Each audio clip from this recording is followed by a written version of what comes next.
Peace and blessings, everyone, and welcome to this magnificent World Meditation Day. It's a very special day, and I have the privilege of hosting this day and ultimately leading us in a prayer and meditation. Now, this day is very special. You know, the world has come to a complete stop because of the COVID-19 epidemic. And what I want you to know is that the universe is progressive. It never goes backwards. So even though we have come to a stop, there's something underneath all of this that's brewing to go forward. But here's the deal. We have to participate in it. And so meditation allows us to participate in the next unfoldment of our species. This day is very, very special. Imagine what would happen if the whole world meditated together. Studies confirm that groups who meditate together decrease violence, improve resilience, and raise compassion throughout their community. And we're calling forward over 1 billion people in this crucial moment in history to rise up together. Will we continue to face life with fear and helplessness? Or will we choose this moment to join in meditation and shift our global intention towards healing and compassion together? We're calling forward our worldwide community to join together and raise our collective vibration. Participate in the largest synchronized meditation in history. So here's the deal. We want you to share this opportunity with your friends. They don't have to be meditators. They have to be people who are interested in this reset that we're now involved in. So if a person knows how to meditate, a person doesn't know how to meditate, this is an opportunity for all of us to be still, because I'm going to guide you in the meditation. We want this to be the largest meditation that's ever happened in human history. Imagine, just for a moment, all of us coming together, coming to a complete stop, and embracing vibrationally the next stage of human evolution. This is what this is about. Share this with your friends. When I come back in about an hour after you hear the testimonies and the wonderful offerings from some very special people, I'm going to lead you in a prayer and meditation period in which all of us will gather together, become still, in which we pull our attention away from the world of effects and come into a level of coherence about what's possible. When humankind begins to re-engineer their imagination about what's possible, miracles can happen. I'm inviting you to a moment of miracle. Hi, I'm Brandy Sabella, co-creator of Scion Earth and Rhythmia. And I'm Kelly Noonan-Goris, the director of the Heal documentary and author of the Heal book. And we are super excited to be here today with you to kick off May Day, World Meditation Day, the largest global synchronized meditation in history. We're here together today with over 200 impactful organizations, including Self-Realization Fellowship of Paramahansa Yogananda, Transcendental Meditation, Rhythmia. We've got these amazing celebrities who have come on board to activate their communities, influencers, speakers, thought leaders, artists, and you to create this unprecedented moment. We also have 3 of the biggest gurus in India with their hundreds of millions of followers. Yes. All of the support from these organizations and people have allowed us to call forward over 1 billion people to join us today. All over the world today. And obviously we're in an unprecedented time where we're coming together to face this one intense challenge. And so much is being exposed right now about the unsustainability of parts of our individual lives and parts of the societal lives and global life. And we now have an opportunity to come together and get our hearts and our minds in a state of coherence and shift the vibration of the planet. Yes, we have the opportunity to be the solution, because when we raise our vibration and we come together, we raise the Earth's vibration. And when we're in the higher frequencies, there's solutions to every single problem that we're facing right now, and we become receptors that can receive these new ideas, these new possibilities.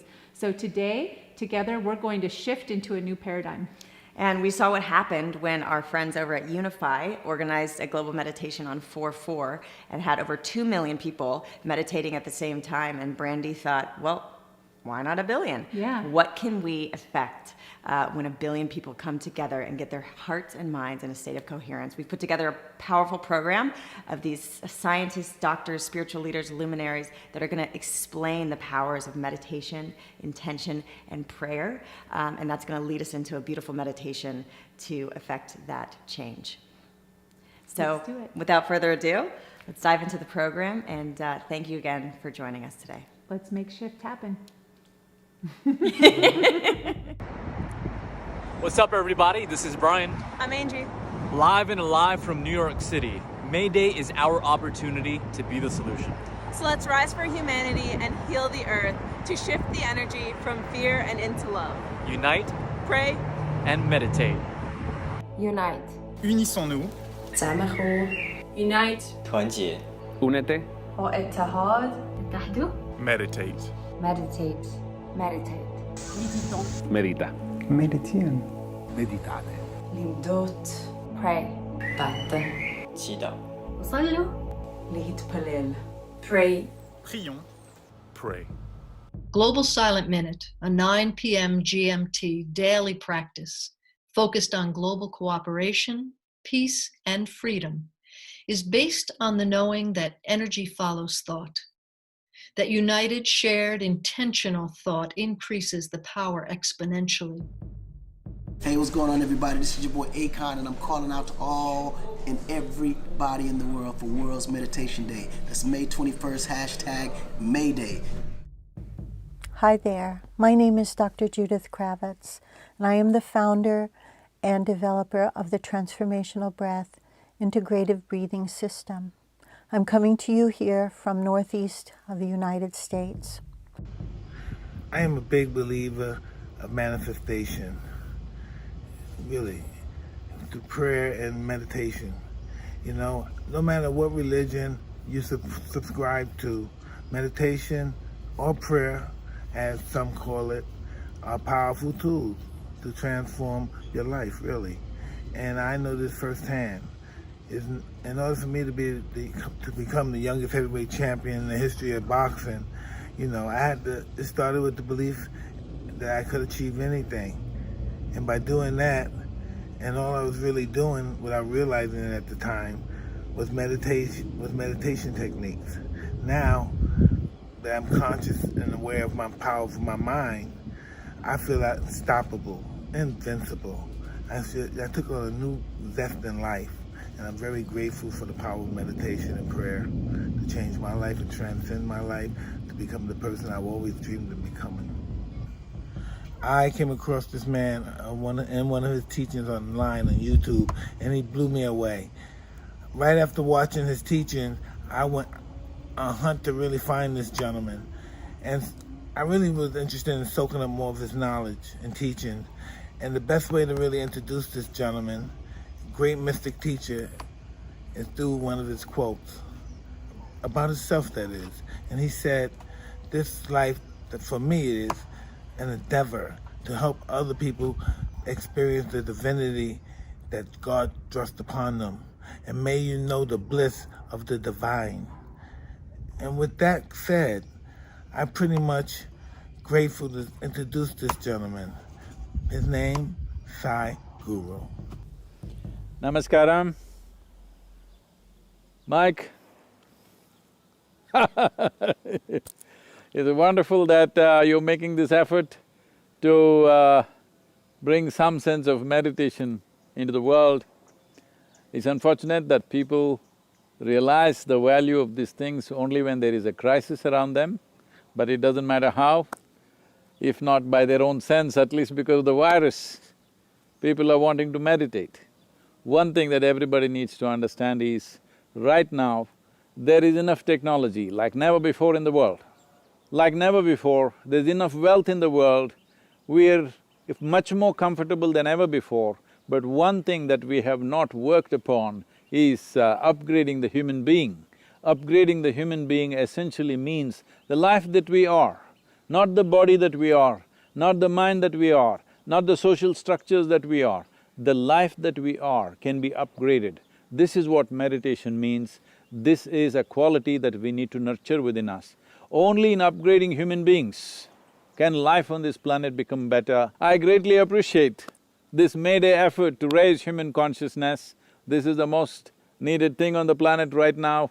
Everything else is fantastic, it's only the human beings. If we upgrade the human beings, we create a fantastic world. Let's make it happen. Mike and Kiki, thank you very much for being such wonderful hosts when I was there. We're looking forward to have you here. Here we have a beautiful place, the Isha Yoga Center. Our backyard is 10,000 square miles of rainforest, and it's something that you must come and enjoy. It's a very unique space engineered to make people meditative without any instruction. Thousands of people who come here become meditative by their own nature simply because of the way it is engineered and the way the energies are cultured and consecrated here. It's something that you must experience. My best wishes and blessings for the success of May Day.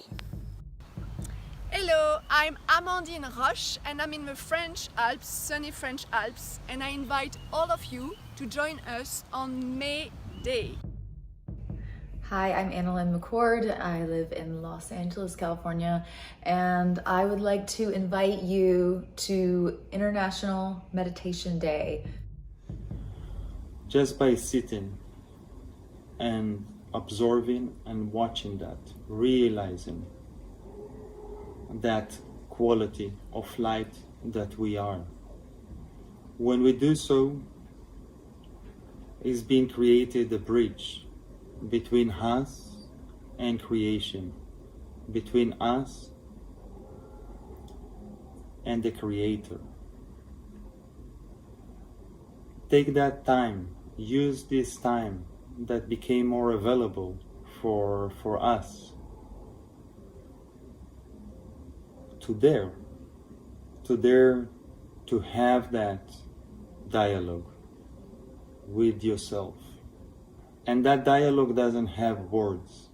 That dialogue is speaking in a very ancient language, the language of silence, the language of the force of life.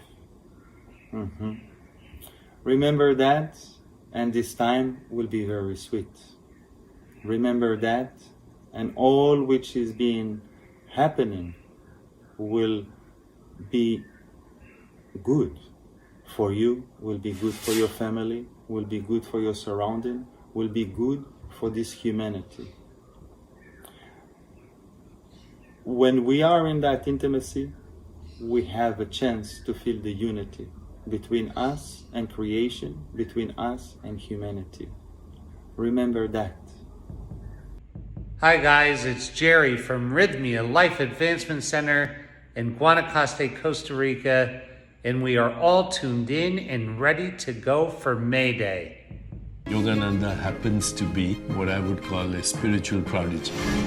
Steve Jobs apparently had only one book on his iPad, The Autobiography of a Yogi. The LA Times called him the first superstar guru of the 20th century. Through this body, many shall receive the spiritual enlightenment of India. God is taking me away to America. Yogananda arrives in Los Angeles, and on the first night, over 6,000 people attend his talk. Here is a small, brown mystic from a nation that very few Americans had ever been to, and he is here delivering his message with such force that he's making converts by the thousands. Loving greetings and pranams, sisters and brothers of our amazing human family. I am Brother Chidananda of Self-Realization Fellowship, the organization founded by Paramhansa Yogananda, invoking blessings and light, joy and hope on all of you who are gathered together for this very special day of meditation and prayer. You know, meditation is not about belonging to any particular sect of religion. Meditation is about belonging to and communing with that eternal, all-embracing divinity that pervades all creation. Dear friends, for our planet to make a shift into a permanent, higher state of consciousness, we have to take the inspiration, the enthusiasm of events like today's gathering and make it lasting. We have to take inspiration and translate it, convert it into actual experience. My hope, my prayer for today is this, that as soon as this event is over, if you haven't already done so, go online and find some entry, some portal into a time-tested, proven path of meditation, a bona fide path of self-discipline for the awakening of your higher self, a path of self-control for self-realization. And let's make a sacred commitment all together today that we will integrate such a practice into our daily lives, that we will make it as important in our daily routine as eating, as sleeping, as earning money, as caring for the body, because it is that important to our well-being, and not only to our own well-being, but to the well-being, in fact, I would say to the very survival of our planet. Oh, may God and the great ones, the illumined saints and avatars who watch over and guard and guide the destiny of our planet, bless each one of you. Let us live in light. Let us live in hope. Let us live in peace. Let us live in love. Let us live in God. Om Shanti, Shanti, Shanti. Peace. Amen. Shanti, everyone. I'm Sister Jenna, founder and director of the Brahma Kumaris Meditation Museums in the nation's capital. I'm also the host of the popular America Meditating Radio. I'm right now in the jaws of the lion here in the nation's capital, and things are quite interesting here. And this is why I think the value and the virtue of peace is so needed now more than ever before. I'm not talking about a peace that is just being in nature. I'm not talking about a peace being hunkered down in your homes with maybe the people that you like. I'm talking about the kind of peace that comes from a personality and energy in your consciousness that has no limitations. It's not focused on worry, anxiety, pain, expectation, jealousy, competition, judgment. You know what I mean. What if we were to begin to imagine that the original religion of every soul on the planet is peace? And what if we gauged our thoughts, our words, and our choices based on the religion of peace? How would your life unfold? What would your relationships be like? How would you earn your money? How would you spend your money?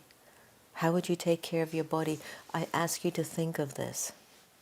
If our original innate soul spiritual religion is peace, we wouldn't be in the state that we're in right now. So this particular period of time, the whole idea of rooting everything we think and say and do in peace gives us a very profound opportunity in creating a world that is harmonized. It's a world in which the nature cooperates. It's a world in which relationships will cooperate. It's a world in which our finance will actually finally cooperate with us, because the energy of peace is at the foundation. So, here is my simple plea. Every hour on the hour, pause for what we call in the Brahma Kumaris traffic control. Go inside. Remind yourself that your original religion is peace. And feel that. And when you come out of that for 30 seconds or a minute, walk peacefully. Comb your hair peacefully. Answer your phone peacefully. Go and get a glass of water peacefully. I guarantee it. You'll feel your environment, your relationships, and everything will shift. Another technique is that as you're walking and moving around, imagine yourself leaving behind the fragrance of peace, so that anybody who walks into your atmosphere feels the gift of that benevolent charity of yours. The vibrations of peace becomes your gift to humanity. And last but not least, I invite you, practice the power of stillness and silence, where there's just a deep absence of waste and negative thoughts. After I understood the power of silence about 15 years ago, I started to pay more attention on reducing my pattern of thinking thoughts that are useless, whether it's thoughts about other people, expectations, even expectations about my own destiny. I say, put a pause to that, Jen. It's not important. So you see, peace and silence are both connected. They're married. And the more you're at peace with yourself, the happier you'll be in making money, the happier you'll be in serving in your relationships, the happier you will be in building your career.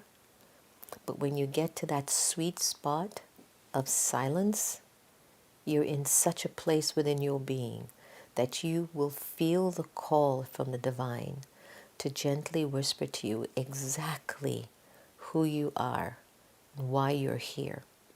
And what I'd like to do in this moment with you is to invite you into a moment of silence with me and observe how all of your answers will come from that place. Let's take a deep breath and focus on your original religion of peace. Go behind your eyes. Reconnect.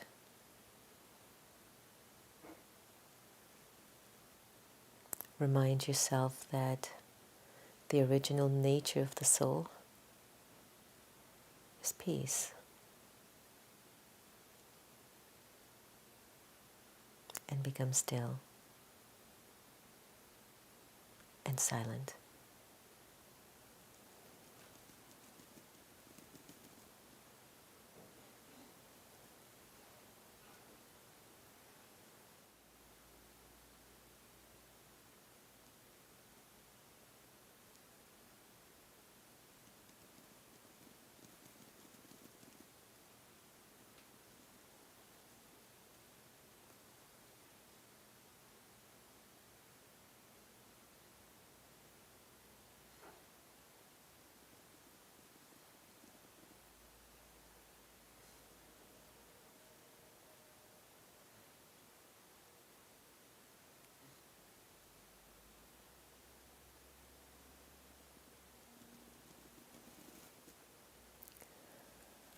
Welcome back in this practice of silence, nurturing your peace. We will heal the planet because our own lives will be healed. Thank you so very much. Stay safe, be kind, and remember your religion. It's peace. Bendiciones, familia. Qué lindo estos tiempos, ¿no? Para reflexionar. La creación y esta naturaleza y los espíritus nos están dando muchas enseñanzas en este tiempo para nosotros, la humanidad. Algo no estaba bien. Por eso es que la naturaleza nos hace el reclamo para nosotros seguir como humanidad, pero de nuestro corazón. Desde ahí es donde vamos a seguir, siendo honestos, para seguir el camino, un camino de hermandad, un camino de luz, un camino de reflexión. Estos tiempos son muy sagrados, como todos los tiempos, pero este tiempo es más, porque estamos en un estado de evolución. Y nosotros como humanidad tenemos que mirarlo para así mismo traer todas esas enseñanzas para nosotros caminar en un camino lindo. podemos hacer meditaciones, oraciones, diferentes formas, ¿no? para ayuda para nosotros, pero es muy importante hacerlo de corazón, para volver otra vez a la esencia, volver otra vez a conectarnos con nuestra naturaleza y hacer todos nuestros pagamentos, nuestros reconcilios con nosotros mismos, con esa naturaleza, para seguir en esto que es tan hermoso. Dios los bendiga, que estén muy bien. This is Jesse Israel from The Big Quiet, and it is awesome to be sitting here with you for May Day today. Thank you for your quiet, and thank you for your prayer.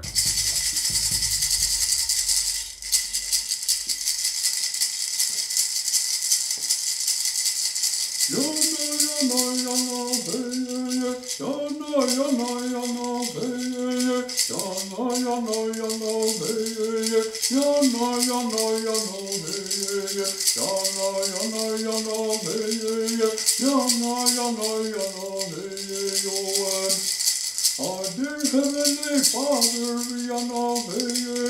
watch over our children, our dear Lord Savior, watch over our children,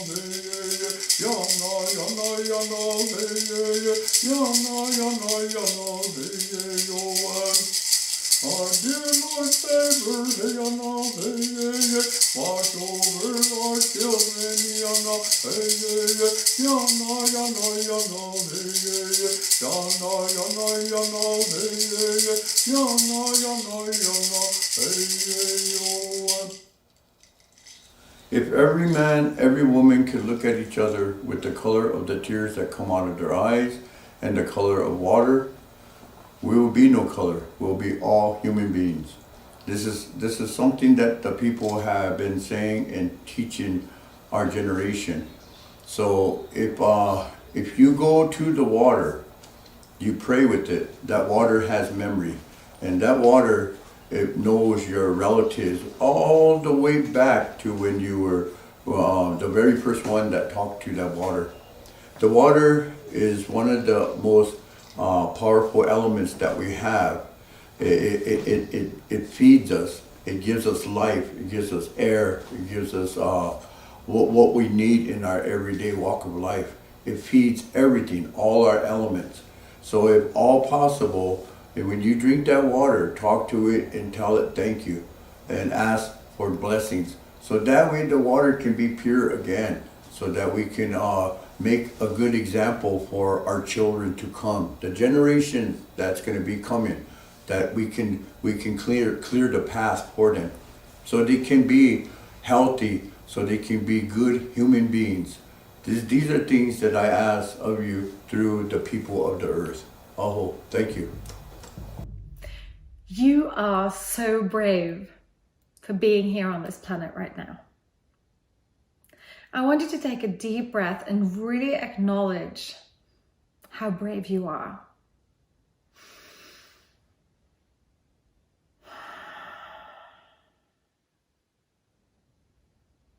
You're really brave for having chosen to be here through these transformational times.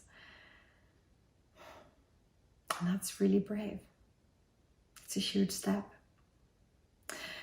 I'm Princess Marge Louise, and I think the steps in the transformation we are seeing here on the planet right now is the transformation from the I mentality, from the what's in it for me to what's in it for us, and the we mentality. And the way I see that we can do this shift is by connecting through meditation and prayer to the core, to our soul, to our divine self, where there is just pure love and unconditional love. And that love connects us to all different dimensions. It connects us to the earth, Mother Earth, to the elements, to the waters and the wind, to the earth, and to all of nature, the animal kingdom, and the trees, and the grass, all the plants. It connects us to everything, to ourselves, and to each and every one of us on this planet. It takes us out from the duality of I'm better than you or you're better than me, into that it's better to have this religion than that religion. It's better to be that gender than this gender. It's better to have that skin color than this skin color. It makes us see the world from the eyes of unconditional love, where everything and everyone is equal. And that we can respect and love each other and Mother Earth, and that everything we do supports that. I'm so grateful to be part of May Day and this meditational transformation of frequency from fear to love. My name's Andrew Hewitt. I'm here with the Global Days of Unity, an initiative that includes a moment of global synchronized meditation on the third weekend of every month. And so it's a joy to participate in May Day, a phenomenal synchronization effort to sit together in meditation. And it's a joy to be with all of you. Hi, I'm Shaman Durek, and I'm speaking to you from Los Angeles, California. And if anyone hasn't told you that they love you, well, let me be the first. I love you. And I love you not because I have something in common with you or because we know each other. I love you because you exist. And that is the true foundation of love. To love someone because they exist, not because they fit in your boxes and take off your check marks in life. It's because you understand creation and the relationship that you have to everything around you. This is about revolutionizing love for the benefit of humanity, so that we understand that love has to be the cornerstone of society on every level. The way in which we speak, create, and innovate has to come from love. You see, we can't just keep creating just for the sake of getting accolades and being acknowledged. We can't keep creating because we want to be liked and we want it to be accepted. You see, those things do not support us. In fact, they're temporal and they have no place with us. Love is the true understanding in which to create from, because that is the true place of service. When you understand that the revolution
had any choice, evaporates. And perhaps that's an interesting thing to reflect on World Meditation Day, the nature of choice, the nature of consciousness, and the limitations of the individual. Meditation, I suppose, is a fundamental tenet of the spiritual life, the facility to move within, to have access to aspects of your own individual consciousness that may not be defined by your appetites, drives, and materialist objectives. I don't mean materialist as in, superficial. I mean externally based. The reason meditation is important to me is because twice a day for 20 minutes I'm engaged in something that's not external, that's not determined by my relationship to other people, that's not defined by what other people think of me. I use mantra meditation, but sometimes vipassana meditation. I do yoga. I, as much as possible, try to stay in the present. I find it very difficult not to dive into the ongoing cyclone of psychological activity, the ongoing synaptic crackle of the mind continually draws me away from my own awareness and from the peace that comes from it. This World Meditation Day, I suppose, is a way of utilizing this extraordinary opportunity that has come with a lot of sacrifice for a lot of people and a lot of suffering for a lot of people, for us to, in this liminal space, in this momentary hiatus, consider what our vision is for civilization, what our vision is for our planet. I suppose even before this happened, we were at a time of crisis. And now, in the most extraordinary circumstances, we've been granted the opportunity to reflect. So I hope that you will find the time to participate in World Meditation Day. And be assured that if the allure of belonging to the great oneness that underscores all phenomena and non-phenomena, that answers the great mysteries of consciousness, that provides a rational explanation for the meaning of love, the almost gravitational magnetic pull back to oneness. If that's not enough of an incentive, consider that Mike Tyson might be irritated if you don't participate. Love to you, Mike. Love to all the creators and curators of this day. And I shall see you in the transcendent realm. Hi friends, it's Danielle Laporte. I believe that we are in a passage on the way to a beautiful world. Where we are headed, if we so choose, looks like utopia from where we are sitting today. I think the Divine Mother is giving us a call to make this journey. And in order to fit through this passage to the new world, we have to throw some things overboard. Grievances, forgiving ourselves, forgiving each other, all the illusions and lies about lack of self-worth, disconnection from our soul, from each other, from the divine, it all has to go so that we can make it to this beautiful ideal. And how do we do that grand shedding, this global group therapy? We get still. We live reflective lives. We meditate. Meditation brings us to that presence where we can open ourselves up to divine guidance, where we offer up all the dark, crunchy, illusory things that have been holding us back from the beauty that is always here. I have never felt more concerned, more urgent, more alive, more faithful, or more grateful that we are all in this together. When we harness our intention for beauty, for inclusiveness, for joy, for compassion, for the gentleness that comes from the fruit of our spiritual labor, we move into that ease, the ease of group determination. So I am with you. I am with you in meditation. I am with you in prayer. I am celebrating our togetherness. And I rejoice like never before that we are here in one of the most unifying, important moments of all of history for sentient beings on earth. Yeah, I'm here to do the work with you, to light, to love, and to group determination, to meditation. Hi, I'm Chris Decker from Uplift, a global community of unity, peace, and love in the field of transcendence. and I'm so excited to be here meditating for May Day. Hi, my name is Lynn McTaggart. I'm author of a number of books, The Field, The Intention Experiment, and my latest book, The Power of Eight. More than 15 years ago, I had a big question. I'd heard that thoughts are an actual something with the capacity to change physical matter. So I wanted to know how far we could take this. Could we do things like cure cancer with our thoughts? And I also wondered what happens when lots of people are getting together and sending the same intention at the same time. Would it magnify the effect? So I set up a thing called the Intention Experiment.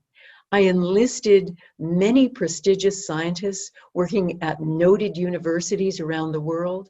And I also enlisted my readers from many, many countries, also around the world, to take part. Soon, this became the world's largest global laboratory, testing the power of thought. We've run 33 controlled experiments to date, everything from trying to make seeds grow faster, to purifying water, to lowering violence in war-torn areas, to even trying to cure someone of post-traumatic stress disorder. Of those 33 experiments, 29 have shown measurable, positive, mostly significant effects. There's no pharmaceutical drug out there with that kind of track record. But something else even more amazing happened, and that was a mirror effect, which was occurring with my participants. I found that in the act of participating in a peace intention experiment, for instance, their lives were becoming more peaceful. They were making up with estranged partners. They were getting along better with their bosses and coworkers. They were more in love with everyone they came into contact with. They were essentially hugging strangers. I also discovered in polarized communities, polarized societies, they began coming together after participating in an intention experiment. I found that Arabs and Americans participating in an intention I had for the 10th anniversary of 9/11 began messaging each other and forgiving each other. Same occurred with Arabs and Israelis participating in an experiment we did a few years ago to heal violence in Jerusalem. They began forgiving each other. They began sending love to each other. They began saying things like, "Your God is my God." So I hope you experience the extraordinary power of group intention, whether it's in a large intention with millions or just a group of 8 in a power of 8 group. Because you'll soon find out that all it takes is one good thought to heal the world and heal your heart. Thank you. Peace and blessings, everybody. Welcome back. Thank you for staying with us. We have someone very special with us right now. We have Dr. Deepak Chopra. You know Deepak from so many books. MetaHuman is his latest, but he's been giving so much inspiration and wisdom throughout the years. And on this night, this World Meditation Day, we have Deepak Chopra. Deepak, welcome. Thank you for being with us. Thank you, Mike. Listen, we're living in some unprecedented times, obviously. I want to ask you 2 questions. The first question is, this is World Meditation Day, dedicated to actually kind of birthing a whole new way of being in the world. Speak to us a few minutes about meditation itself. In the wisdom traditions of the world, meditation is the progressive quietening of the mind till you get to the source of the mind, the source of thought. The source of thought is also the source of perception, the source of emotions and feelings, the source of imagination and creativity. So in meditation, when we get to the source of our existence, because it's the source of all experience, we find something that wisdom traditions call pure consciousness. Pure consciousness is infinite possibilities, pure creativity, pure knowing, synchronicity, but it is also the source of evolution spontaneously in the direction of truth, goodness, beauty, harmony, love, compassion, joy, equanimity. If we take an intention or a question and go into the transcendent source of all possibilities, then the intention, which is called sankalpa in Sanskrit, organizes its own fulfillment. So it's a way to spontaneously also seed consciousness with intention, desire, or question and see its fulfillment. That's what meditation is. That's powerful. You're basically describing the intention of this particular day for millions of people to come together and have an intention of self-transcendence and evolution, and also to begin to perhaps re-engineer our imagination to see a different world we can live in, so that anxiety and worry and projecting all that into the future ceases. So since we're living in this unprecedented time, quarantine, lockdown, virus, what would you say to us regarding the use of meditation or the use of this particular powerful day?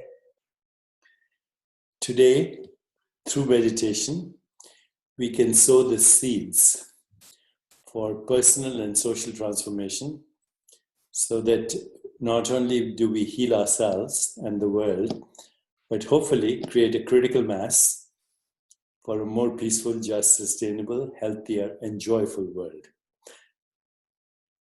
Now, you know for certain that science and mysticism have merged, so that when people are in practice of meditation, it's not whimsy or just pretend. Something is actually happening. So, Michael, we are in a very interesting phase in the world of science, where right now, the number one question in science, if you go Google, what are the open questions in science? The first question is, what is the universe made of? And the shortest answer is, it's made of nothing. Now, what is that nothing that gives rise to everything? That's the second question in science today. First question is, what is the universe made of? And the second question is, how do we know that the universe exists? And that's called the hard problem of consciousness. We cannot explain consciousness through the brain or through any material explanation. There's no explanation of consciousness. So science is very reluctantly, but surely, slowly, coming to the conclusion. Peace and blessings, everyone, and welcome to this the only reality, magnificent what we call the physical world. It's a very special day, and I have the privilege of hosting this day and ultimately leading us in a prayer and meditation. Now, this day is very special. The world has come to a complete stop because of the COVID-19 epidemic. And by going to the source of what I want you to know thought, is that the universe is progressive, it never goes backwards. So even though we have come to a stop, there's something underneath all of this that's brewing to go forward. But here's the deal. We have to participate in our experience, and so meditation allows us to participate in the next unfoldment of our species. So today, by shifting our perception individually and collectively, we're actually changing the world. Imagine what would happen. We are, but also we must surrender to the studies confirm that groups who meditate together decrease violence, that mirrors the wisdom of resilience, and raise people call that throughout infinite being, and what we call a person is the and we're calling forward over 1 billion people in this crucial moment in history to rise up dark alleys, the secret passages, the ghosts. Will we continue to face life with fear and helplessness, or will we choose this moment to join in meditation and shift our global attention towards healing and compassion together? This is a disguise. Absolutely. We're calling forward our worldwide community to join together and raise our collective vibration. Deepak, thank you so much for your time. Participate in the largest synchronized all the people that are tuning in right now.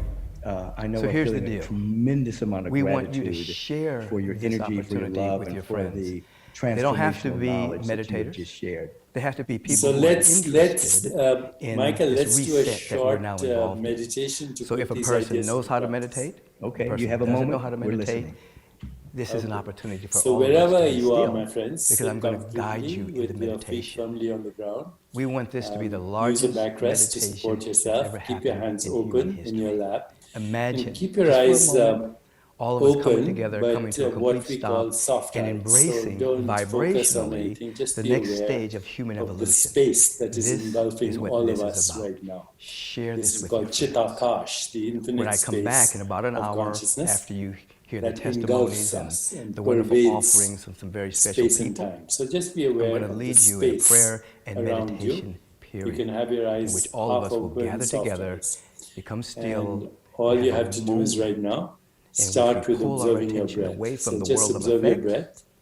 and come Remember into that a the level of breath is a coherence about what's sensation possible. that When connects humankind consciousness begins to to the body. re-engineer their imagination We come about into what's the world with a possible, breath. We leave the miracles world happen. with a breath. Just observe the breath.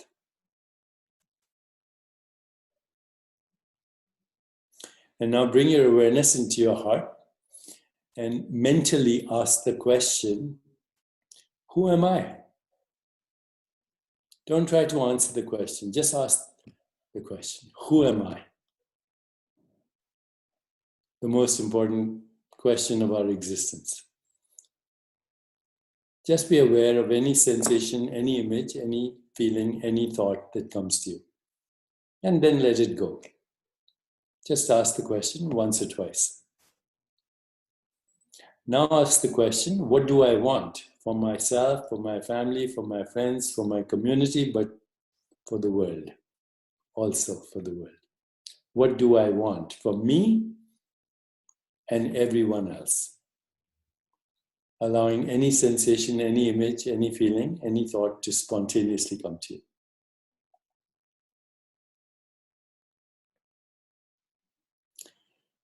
Third question. What do I want was the second question. The third question is, what is my calling right now? What is my calling right now? What is my higher purpose right now? Again, don't try to answer it. Just be available to any sensation, any image, any feeling, any thought that may spontaneously come to you.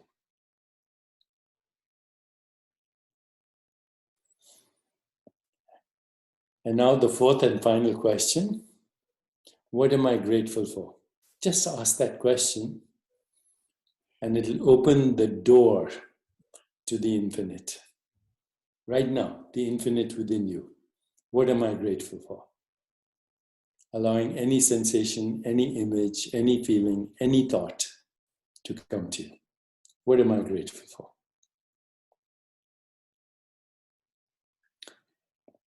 And now, my friends, let go of the questions and just mentally repeat your full name to yourself. I am Deepak Chopra. I am Michael Beckwith. I am Mary O'Connor. Whatever your full name is. Repeat it a couple of times. And having repeated your full name, invite everything that's concerning you right now about the pandemic, about the world, about social injustice, about your job, your money, your finances. Let it come into your awareness right this moment.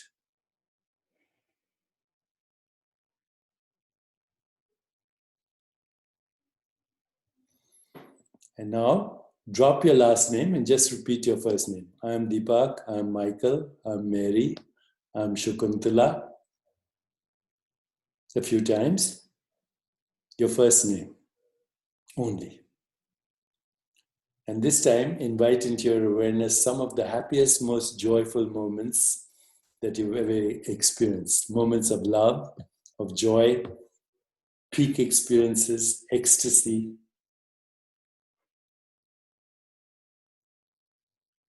Be aware of any sensations. Notice the shift in your body as you remember these moments of joy.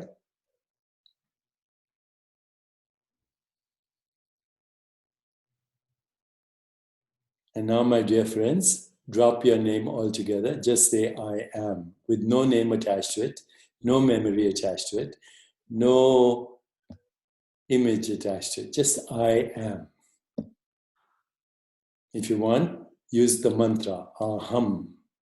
I am is a statement of existence, pure existence.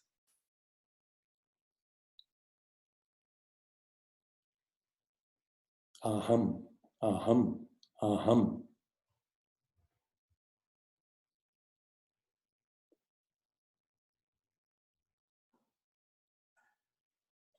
And finally, let go of the mantra too. Just rest in being, rest in awareness.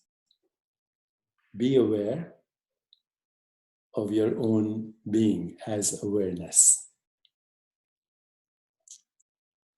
This is the ultimate and supreme genius within you that mirrors the wisdom of the universe. Rest in being. Being has no shape, no color, no ethnicity, no nationality, no form. Being is infinite. Surrender to the infinite in you.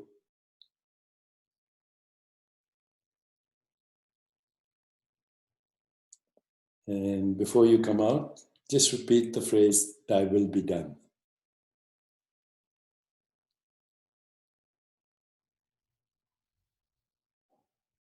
You can relax into your body and gently open your eyes. Thank you, Deepak, for your time and for your energy, for your generosity. Greetings, everyone from all over the world. My name is Samuel J. It's an absolute honor to be a part of the May Day meditation in partnership with Space Between. Going to perform the song Behold the Light that we did together with White Sun. So blessings to you all.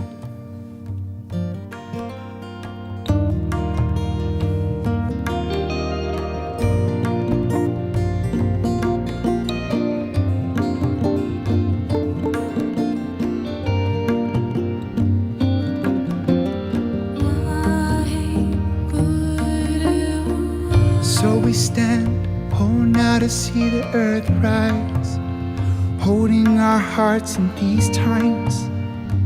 Let go of all these fears, release now all the tears. Behold the light now in you, let it rise up and let it come through, yeah. Behold the light now in you, let it rise up and let it come through. So we can be united like the sunbeams, aren't afraid to believe now in these dreams. Oh, undetected, all these seedings, all this world now to go on breathing. Behold the light now in you, let it rise up and let it come through, yeah. Behold the light now in you, let it rise up and let it come through. See the hatred start now to simmer on down. Arms are lower placed upon this crown. See the pain now dissolved by love. For there's angels in us. Look to the depths of your eyes, not skin. Oh, connecting from the soul within. Oh, unite all the voices we sing. As the birds now joining in. Behold the light now in you, let it rise up and let it come through, yeah.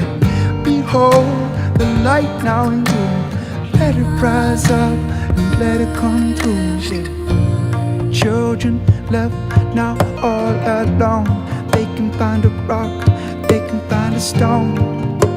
It's one world responsibility, yeah. All rivers, they come from streams. We all can heal these wounds. The healing now starts with you. And even if your world now is breaking, you can bring a light vibration. You can bring a light vibration. You can bring a light vibration. You can bring a light vibration. You can bring a light.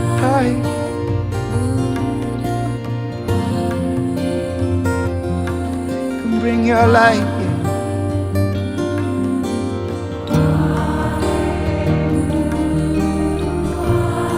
I'd like to invite everyone to sing here right now. It's beautiful ancient mantra, bringing people together.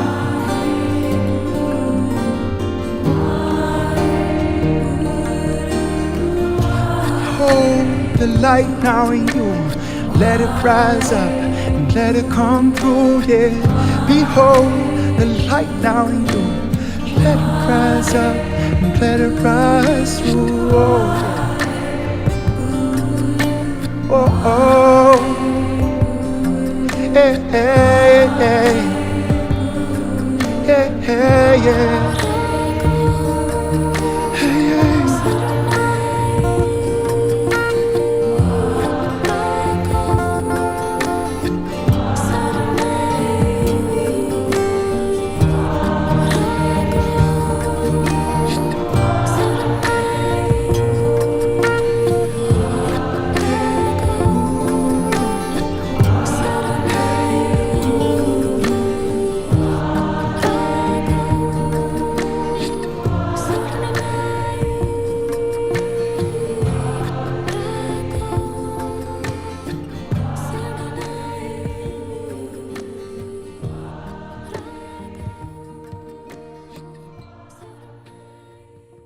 And I'm reminded as I play this song how we're all brought together to support one another in these critical times.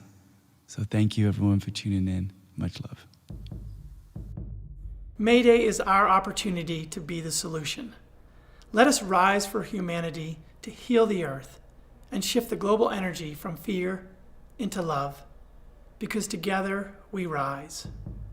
So this is such an honor to be here with you, Marianne, and thank you so much for taking your time. Marianne Williamson doesn't need much of an introduction. We just watched her run for president, and thank you for being here to help guide all of us together into this meditation. Thank you, Brandy, and thank you for having me for this very important conversation. When an idea is shared, it grows stronger. And there is so much shared fear right now that these conversations where we try to find that which lies beyond fear is so important, and I'm honored to be part of it. When we meditate, our brains literally emit different brain waves. There is an energy that is assaulting all of us with all of the news about the virus and various ways that we're experiencing systems breakdown, really. Degenerative and devolutionary trends happening in our politics, in our economics, in our healthcare system, etc. But from a spiritual perspective, there is something beyond all that. Mm-hmm. And it is a changeless power that is within us. In both the Jewish religions and in the Christian religion, there is the concept of the small, still voice within. The idea that is found in all the great religious systems that through prayer, through meditation, through whatever our spiritual practice, there's a place in the heart that is not just metaphorical, a place in consciousness that is not just symbolic.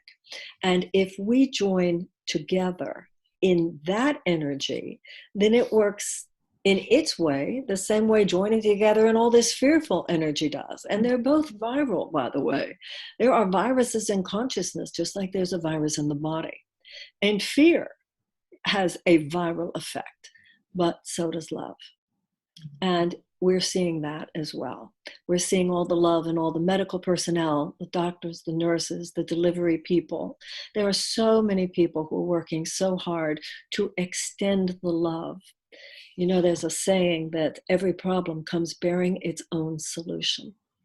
And what is the solution to this? The solution is exactly what we're already seeing. And that is the love and the goodness and the dignity and the decency that is being expressed by so many people. But we need to collectivize that now. Our human race, our precious yet fragile and ultimately vulnerable species, has been on a bit of a suicide march. We have been, and I think conscious people know that. And it's not just around the pandemic. We were skating on very thin ice when it comes to infectious diseases, but we're also skating on very thin ice when it comes to nuclear issues.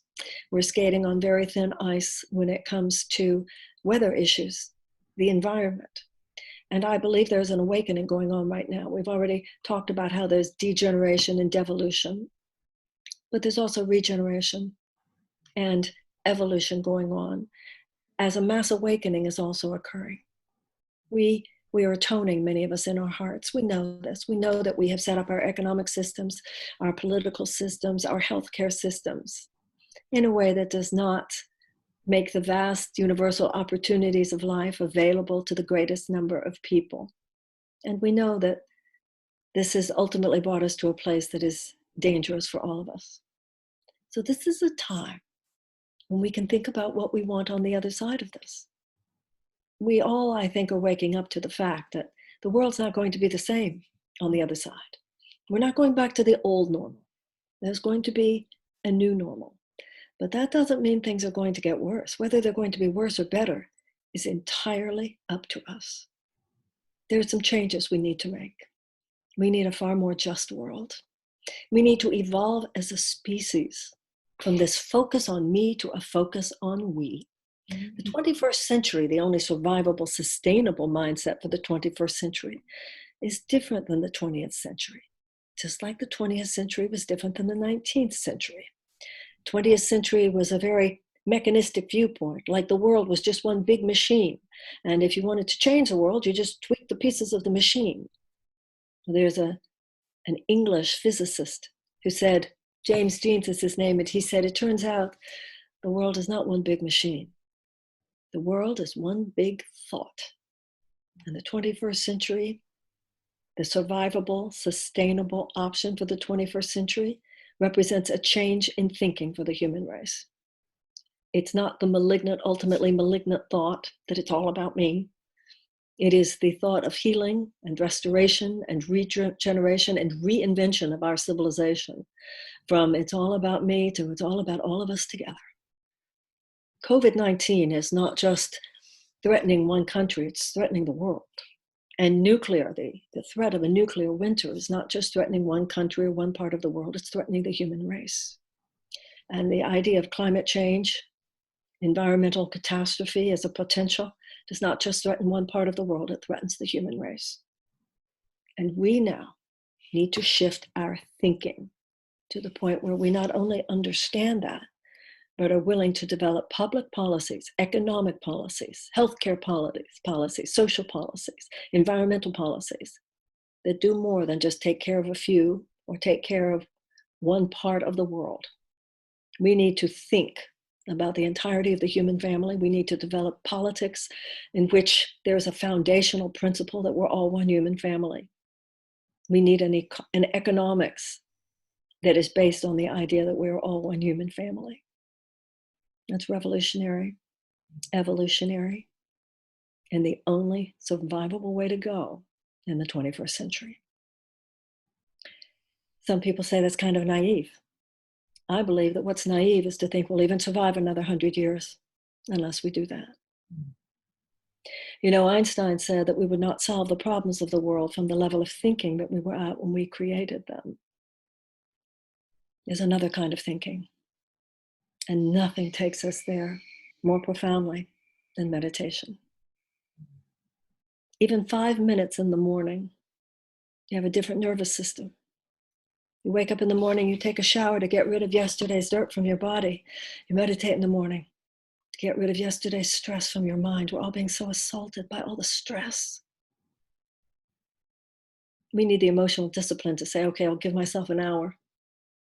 And then I'm going to get about the work of contributing with all the other millions of people around the world and the great co-creative effort by which we are giving birth to a new world, a new normal, a new humanity.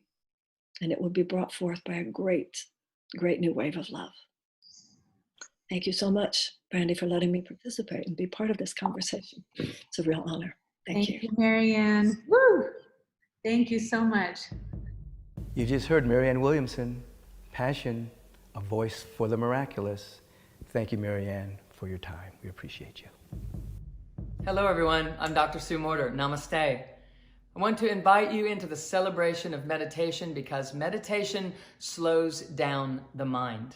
Our mind operates like a ceiling fan, spinning so fast, we would never stick our finger through it because it would cut it off or hurt, definitely. And so the true essential self version of us operates on a totally different frequency. And so, if we have these two frequencies taking place, you can see that we never get to access our true self. Meditation begins to slow this down. When it slows down, it gets in tandem with our true essential self, and we can experience ourselves out beyond the box of the limiting beliefs of our mind. When we begin to experience ourselves beyond that box, we begin to come in contact with our true purpose. And when we're in contact with our true purpose, we have the ability to change the reality that we are living in. When we change our reality, we have a change on the entire unified quantum field. And someone on the other side of the planet will sigh a sigh of relief and not even know why, simply because you slowed your mind and brought it into service to the soul. So, we celebrate meditation with you today and every day.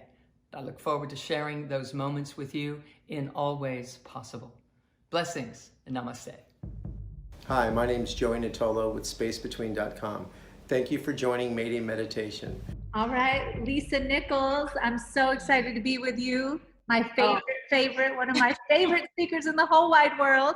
Thank you so much. You know, I'm super excited about where we are, as odd as that may sound to some, because we're in a place of creation. We're in a place of recognizing that energy grows where energy goes, and an opportunity to see our gifts that may have come wrapped in sandpaper, meaning the wrapping is not what you asked for, but it doesn't preclude the gift from existing. So if you push past the wrapping paper, the sandpaper, the circumstance, and see the gift and place the energy on the gift, my God, the gift of spaciousness, the gift of fluid and flexible, the gift of the ability to have the capacity, create the capacity, harness the capacity to be present with self and present with others.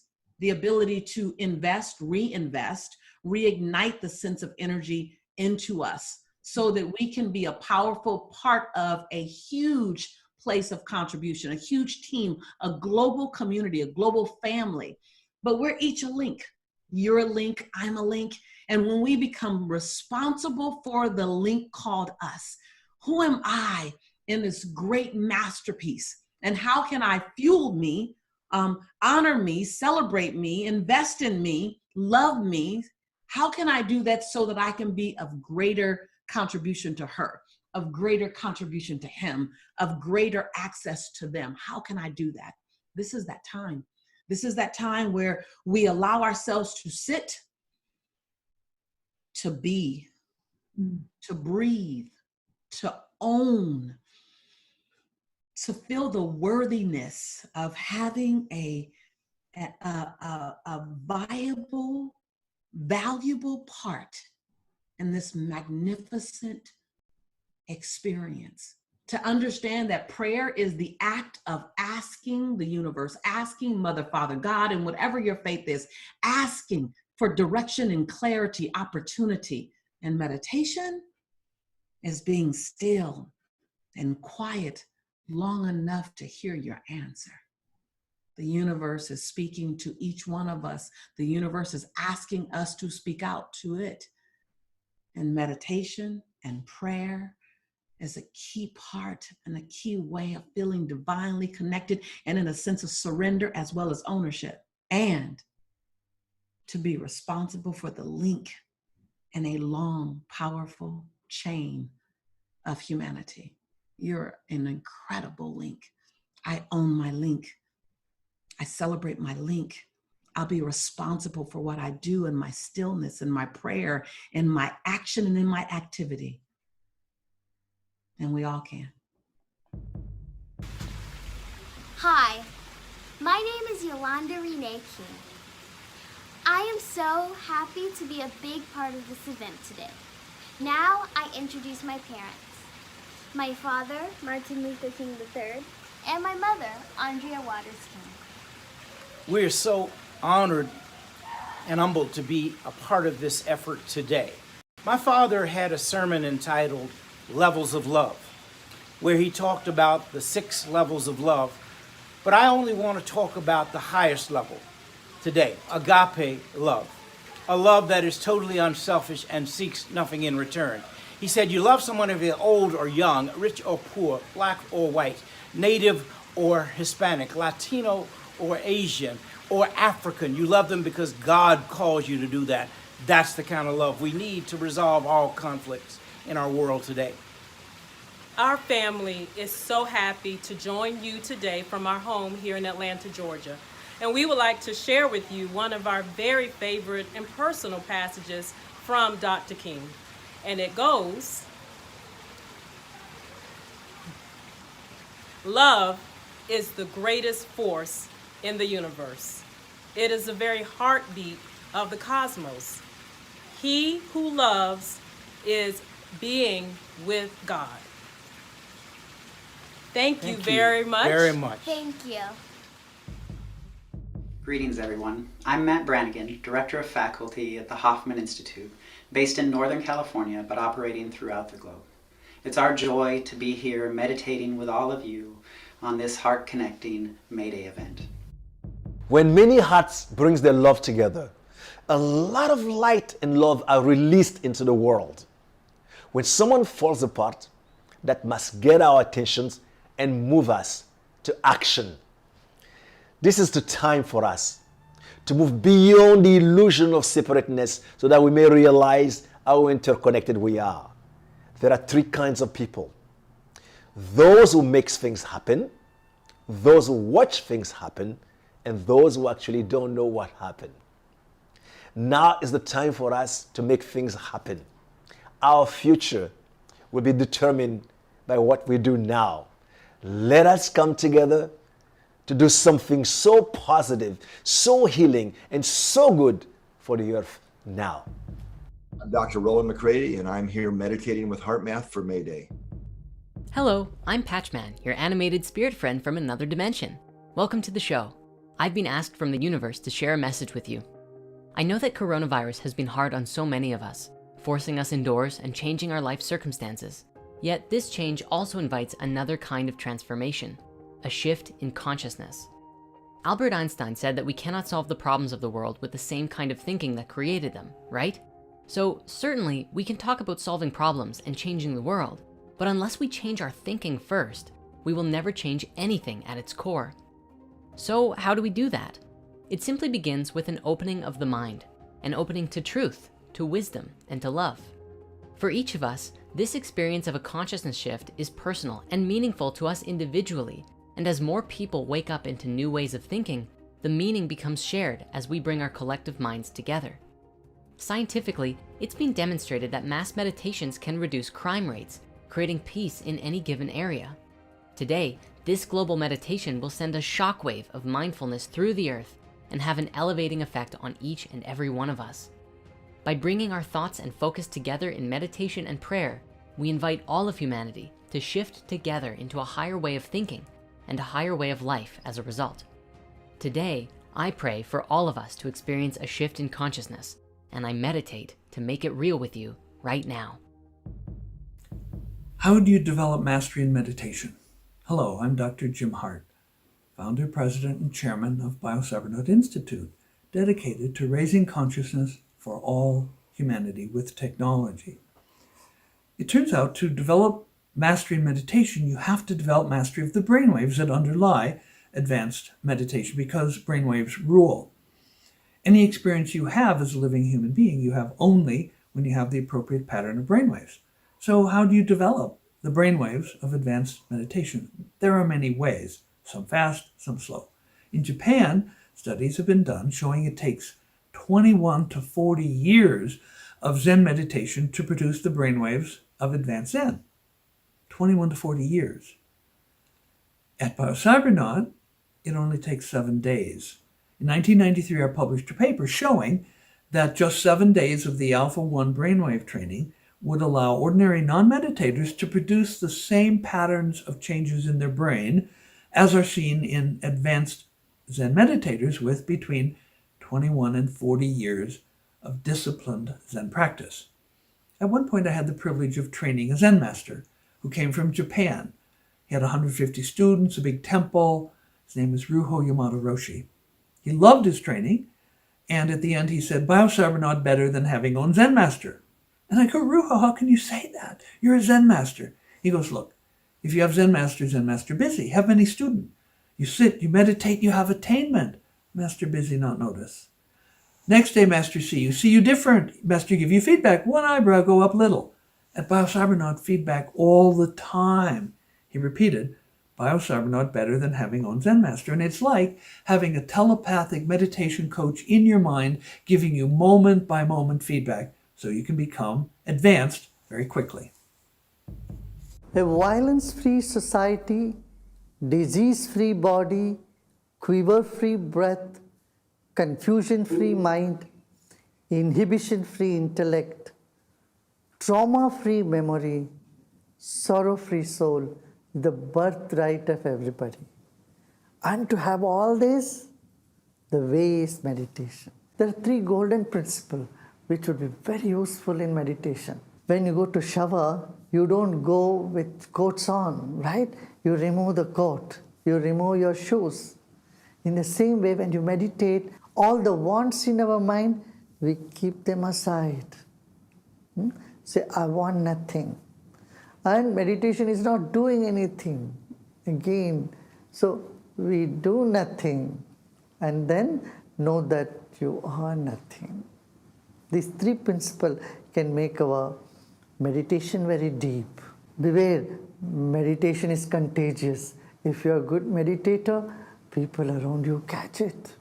It's like happiness. Happiness is contagious, so is meditation. Very contagious, beware of that.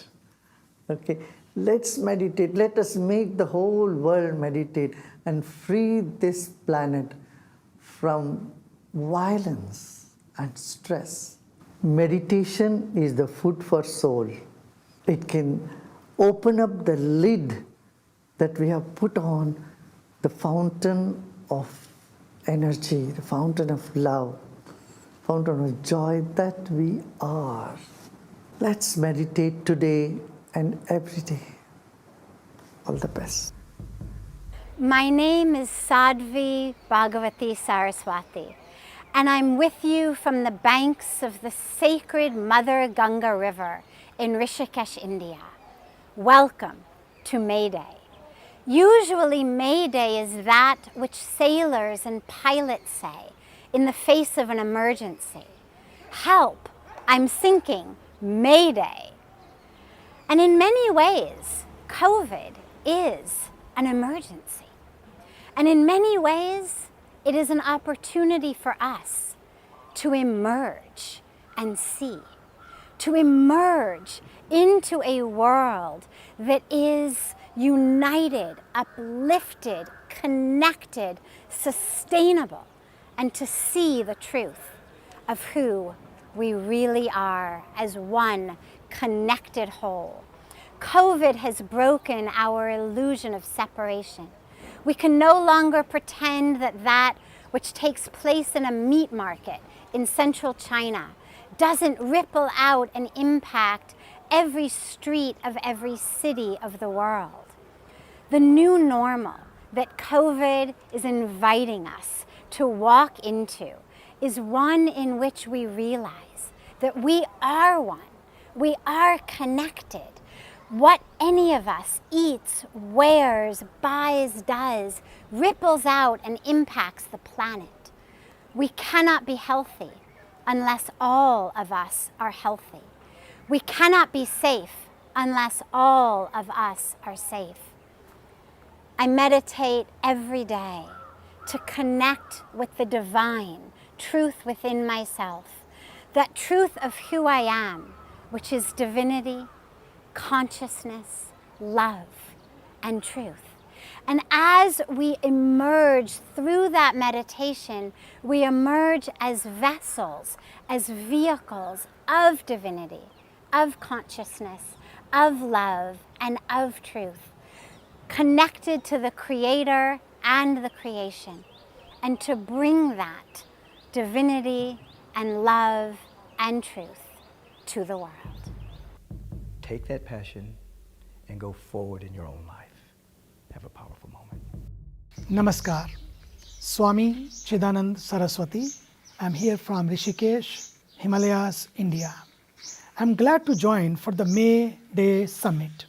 Today, due to Corona, so many of us might be feeling low or less, depressed or stressed.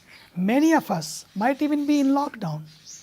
But just because we are locked, it does not mean we should be down. Even though the doors to our homes are closed, but the doors to our hearts should stay open. There is a virus in the air, yes, but there must not be virus in our minds and our hearts. Everything happens for a reason. Nothing is random. There is important lesson to be learned in these difficult times. During this time of the pandemic, we must all take the Corona to Karuna challenge. Karuna means compassion.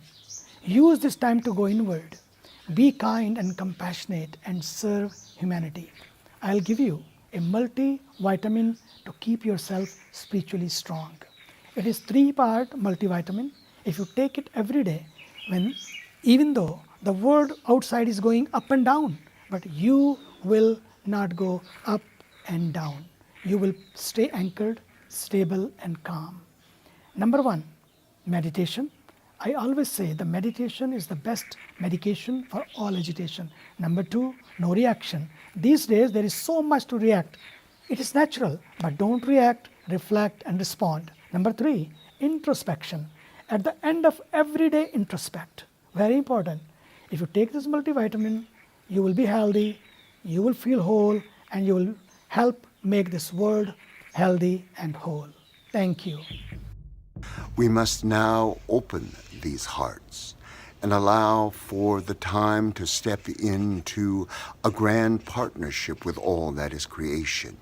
We must remember that in our birthing, we're brought forth as one loving, united tribe. Many, many blessings. Hey Rev, Brandy, and Mike, thank you so much for having me be a part of this. I'm thrilled to be a part of May Day because I deeply believe that stillness is the key, it is the access point, and it is the answer. So many of us are so busy, being so busy, and we rarely take a moment to actually check in and see if where we're going, where we're heading, and how we're getting there is actually in alignment with who we are and our deepest desires. So giving ourselves the opportunity to pause and to listen to the deepest wisdom within gives us the opportunity to truly pursue what matters most. So instead of just going out for more, thinking that that somehow will quench our thirst, we go out for what matters, knowing that we're living a life of deep purpose. Blessings and blessings, Brandy, Michael, and Mike.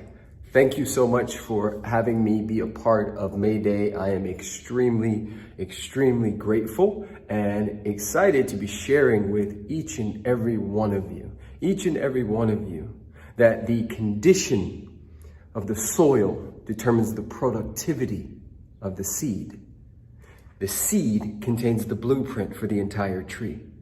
The difference between a tree that grows 1,000 feet in the air and a tree that only grows 3 feet and shrivels and dies is the soil that it's planted in.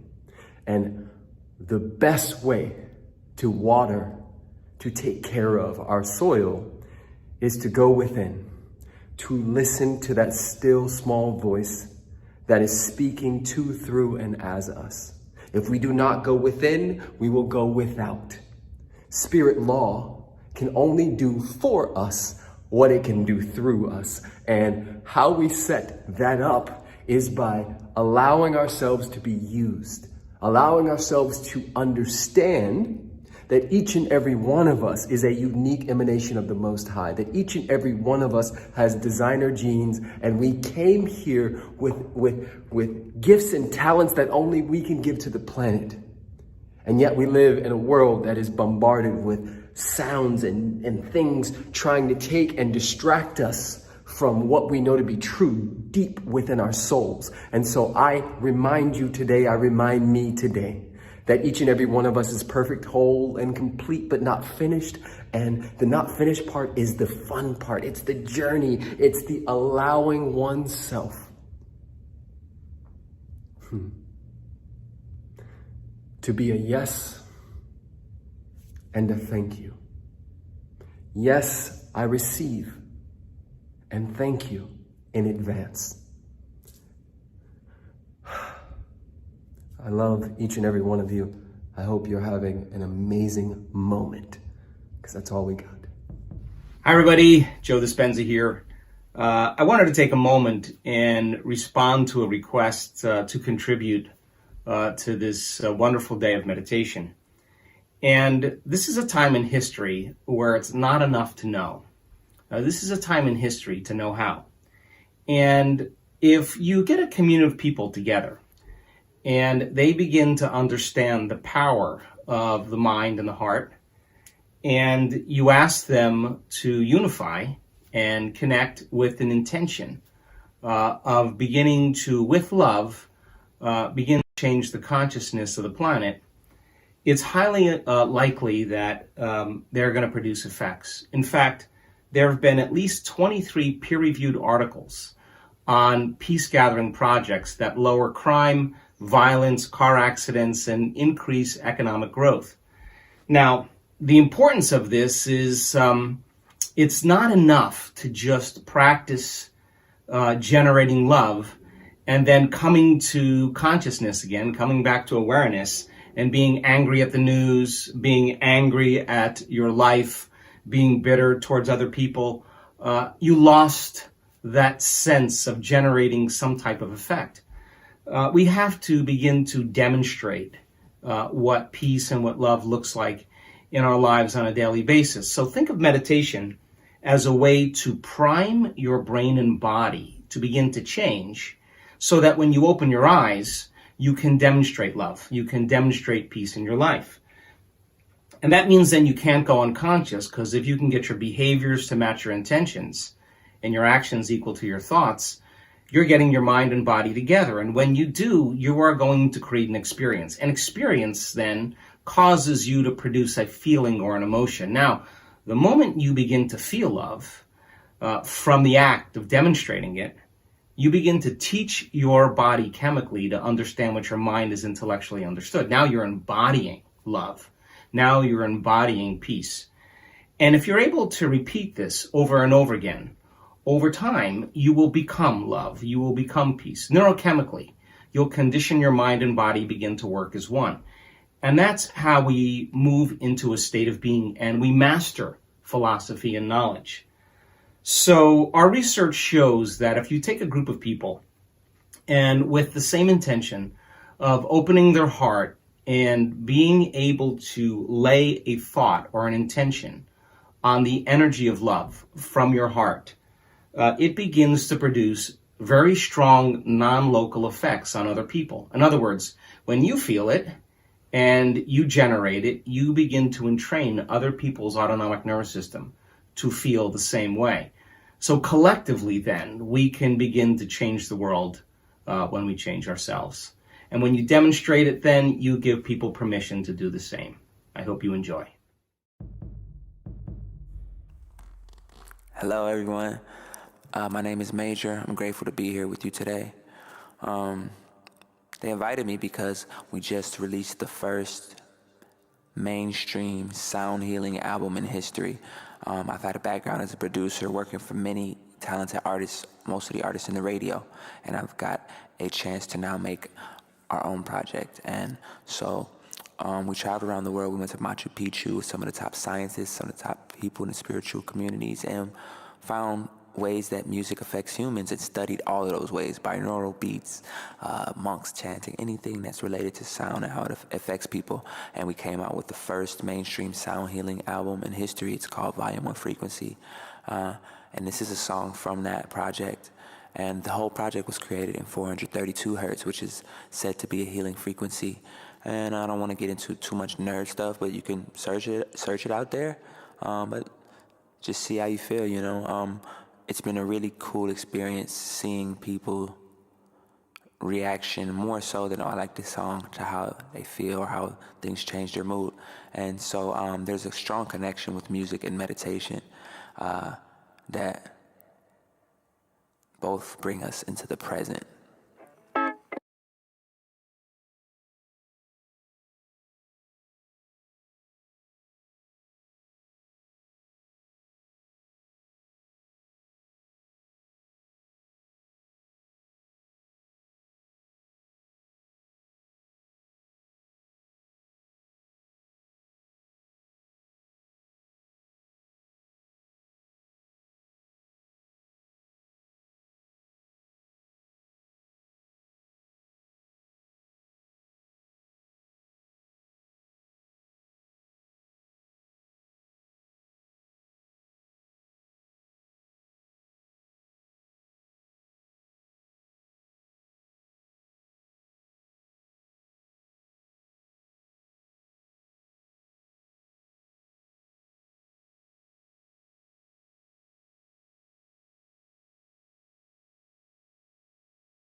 Hi, my name is Vandana Hart.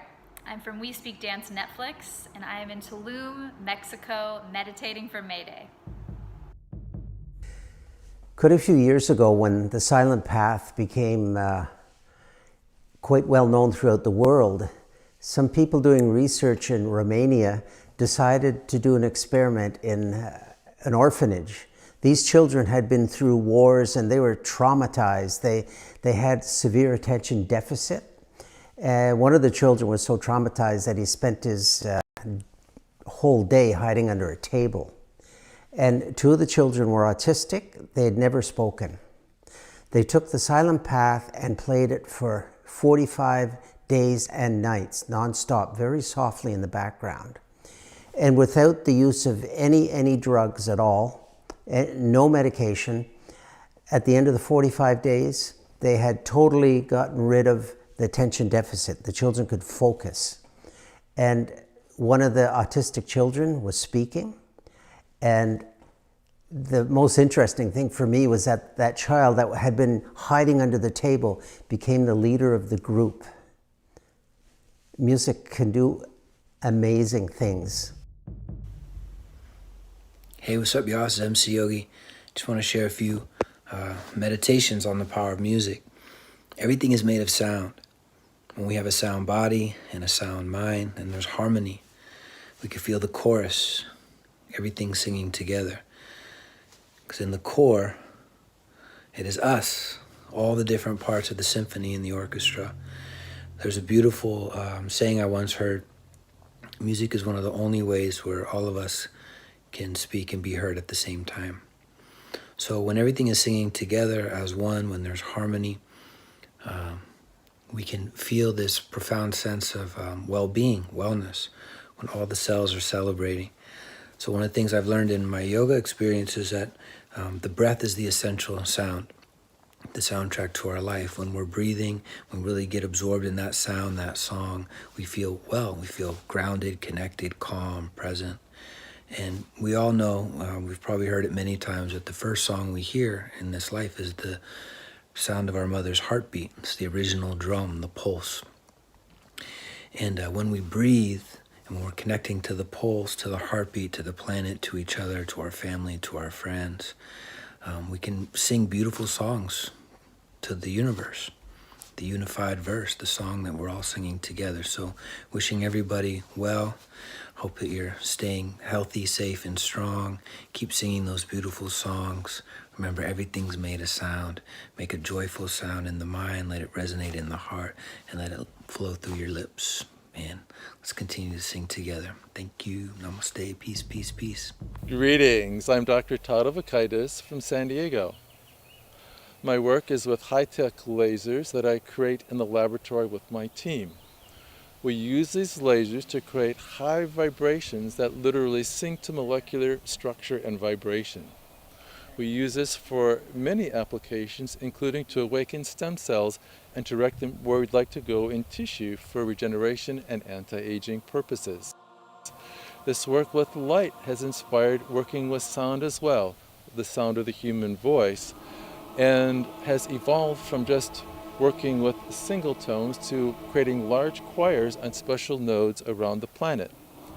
Especially potent are these sounds based on the song of the whales. Researchers at UCLA amplified beating human heart stem cells in a dish, and what they heard had an uncanny quality of the song of the whales.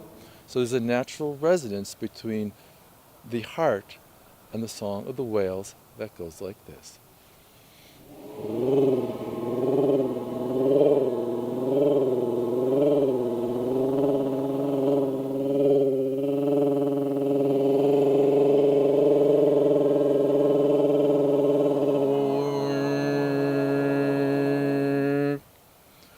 And that's a salutation from the Cetacean Nation.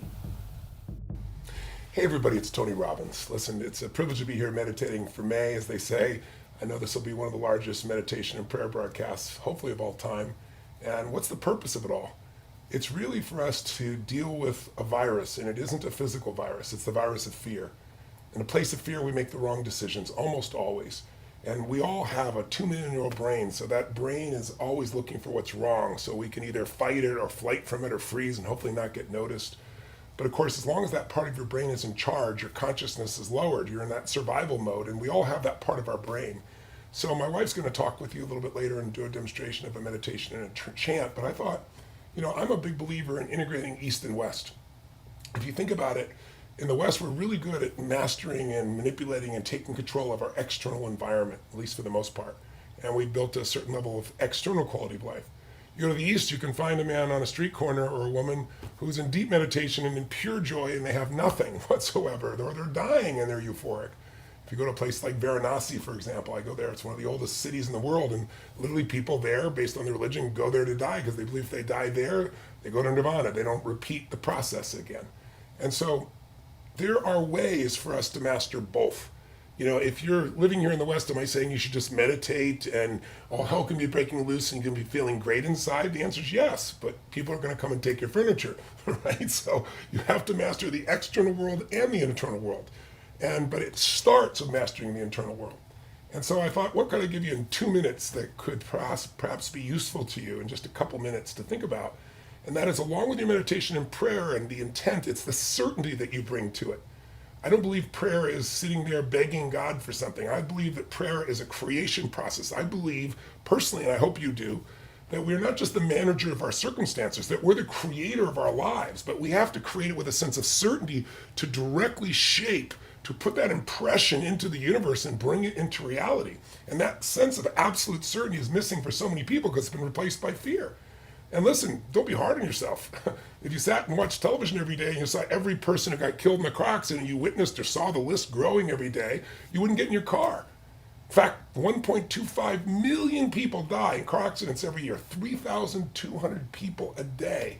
That's like 9/11 every day dying in car accidents. And if we put that on the screen and you saw those numbers every single day, you wouldn't get in your car. But we do get in our car. Why? Because we bring something to the table. We know there's nothing but a yellow line dividing us, a bunch of crazy people. We know statistically every day, thousands of people are going to be killed by somebody else who fell asleep at the wheel, who's maybe on drugs, who's maybe texting, right? Maybe drunk, and they come across the line and kill people every day. So how do you get in your car and drive? Because you know the alternative is to be stuck home and have no life. So employ something called the F word, faith. A sense of certainty, not because the world is certain. The world's risky. Everything's risky. You risk crossing the street.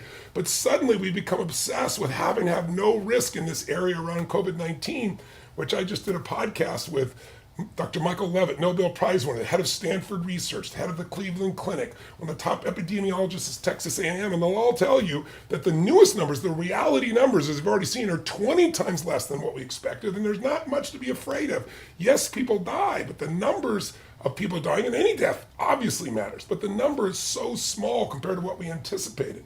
It's not much different than influenza with a true morbidity rate, now that they've adjusted for people with asymptomatic, meaning no symptoms, and small symptoms.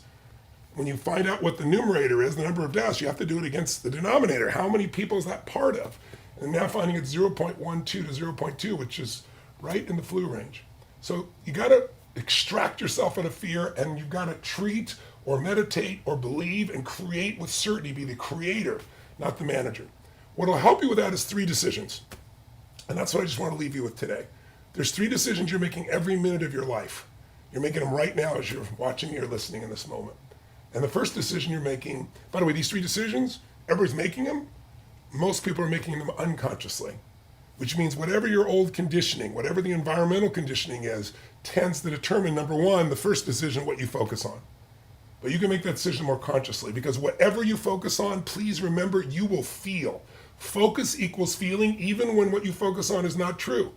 Have you ever had something you're so worried was going to happen, and you ruminated about it, thought about it, got stressed about it, and then it never happened? My bet is that's happened to you more than once in your lifetime, maybe many times. Most of the time, our worst case scenarios never come to be, but we experience the pain over and over and over again. What's the old phrase? A courageous man dies once, the coward dies 1,000 deaths. Like, we witness and experience and imagine the worst, and we experience all the pain as if it's happening. And yet, if we were just changing our focus and focusing on things that would make a difference, we change our game, we change our life. But most people's focus is being controlled by what's rattling in your pocket, by the headlines that are being pushed to you everywhere you live, by every television you turn on. You can't even go to a commercial without a red square around telling you how many more cases, and which, by the way, cases don't matter at all. What matters is deaths. Cases, as long as we keep testing, the cases will keep going up. So we can't let the environment control us. We got to master our inner world so we can master our outer world. First way to master it, take control of your focus. So here's a quick test. I could give you dozens of examples. I'll give you two. Tell me, right now, answer for yourself. If we all do both, but if you had to say, where do you focus more, on what you have or on what's missing? What would your honest be answer day to day, or especially in a stressful time? What would your answer be? Now, when I do a seminar and I can talk back with someone, it's just not a one-way conversation. I got 10, 15, sometimes 35,000 people in a stadium, and I ask everybody this question. And if it's an achiever audience, most of mine are, about 80% of the people focus on what's missing, not what they have. Sometimes they feel bad about it, but they keep thinking what's missing because they use that to try to motivate themselves. Now, if you're an achiever and you've been making things happen in your life, if you're like a Mike Tyson here or anybody else, doesn't matter what you do, you're going to find that drive is still inside you to progress, to make a difference.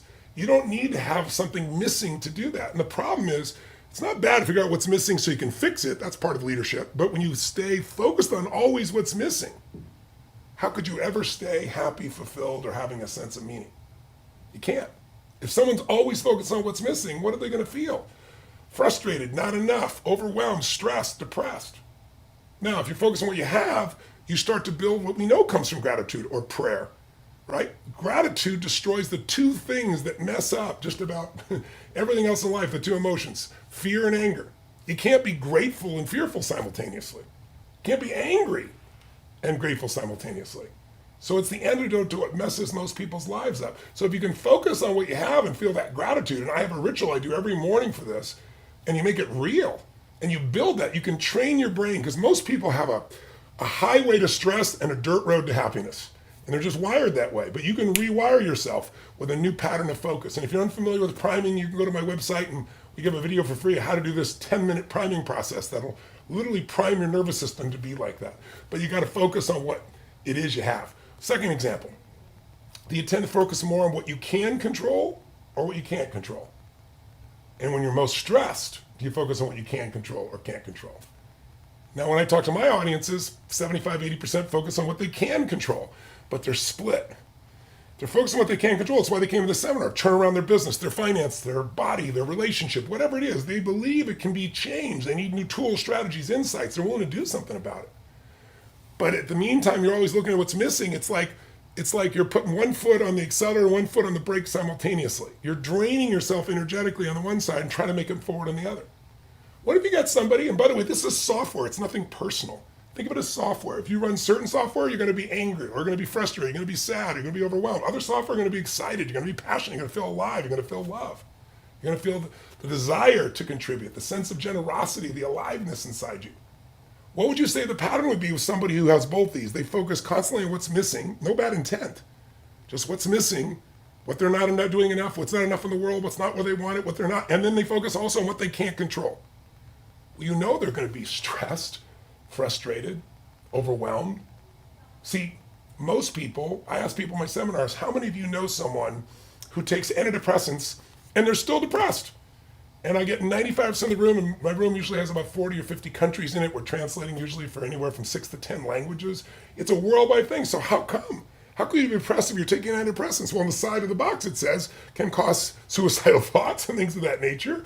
Yet we still sell it because all it does is numb you. It doesn't change the source of the problem, which is you're constantly focusing what's missing. You're constantly focusing what you can't control. And or maybe you're constantly focused on the past, which you can't change, versus the present you could experience or the future you're going to create. So I could teach you a dozen of these, but the first decision we make is what are we going to focus on? And if you take back control of that and focus on controlling what you want instead of letting the world come at you, because the news today, good people, I know their intent is pure, but it's a business. And we're no longer in the information age. The information age died years ago, right? There's too much information. We're drowning in information. We're starving for wisdom. And so what's happening now is they've learned that they got to compete with everybody else who wants your attention. And so they only get your attention is startle you.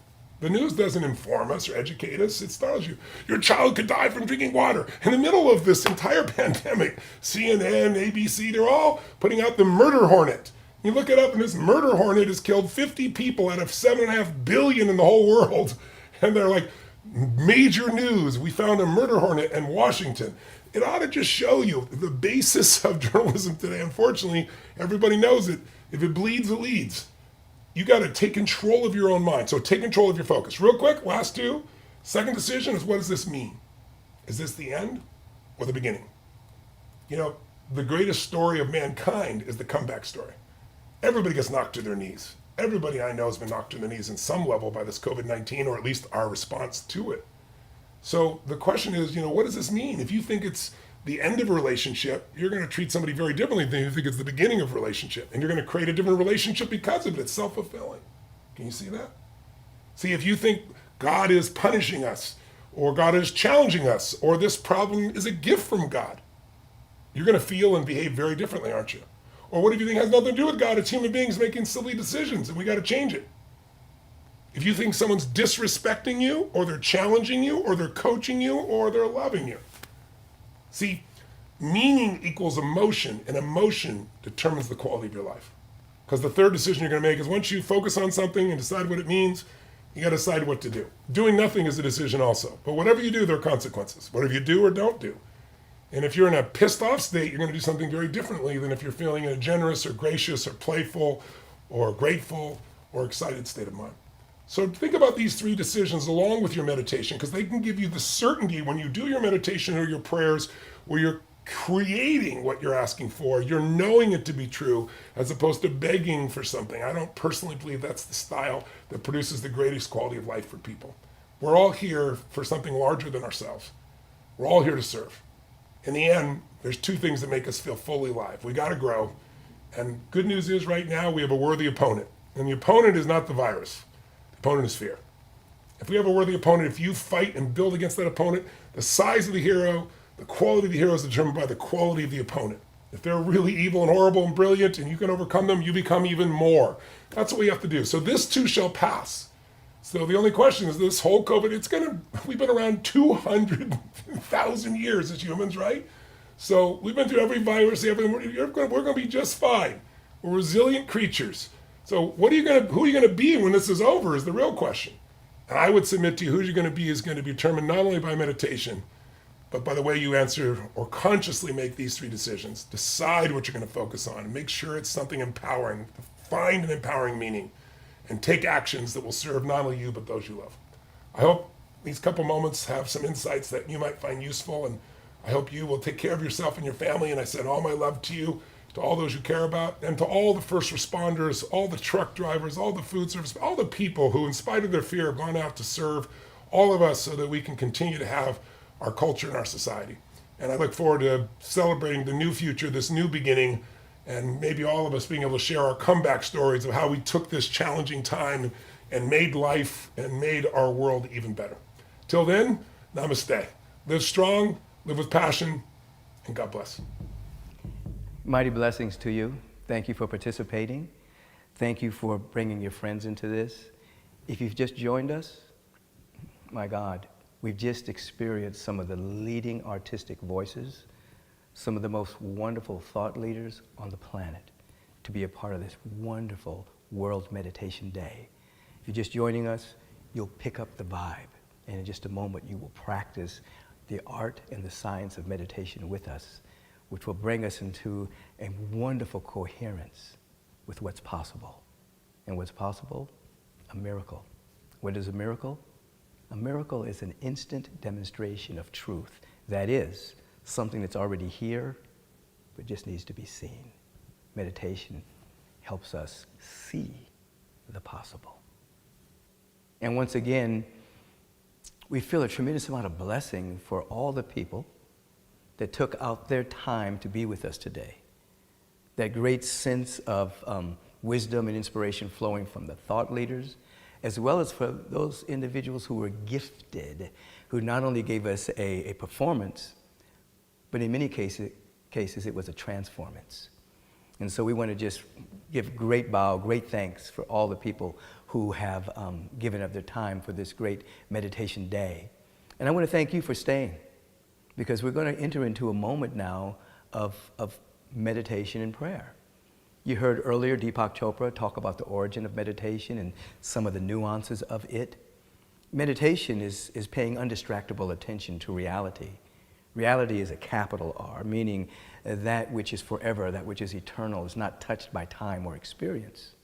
And we have a meditative moment, we become a candidate for an encounter with the eternal. It allows us to be transformed, that is, to go beyond the present formation of our life. Now, this is very important at this time in human history because the world is replete with fear and doubt and worry.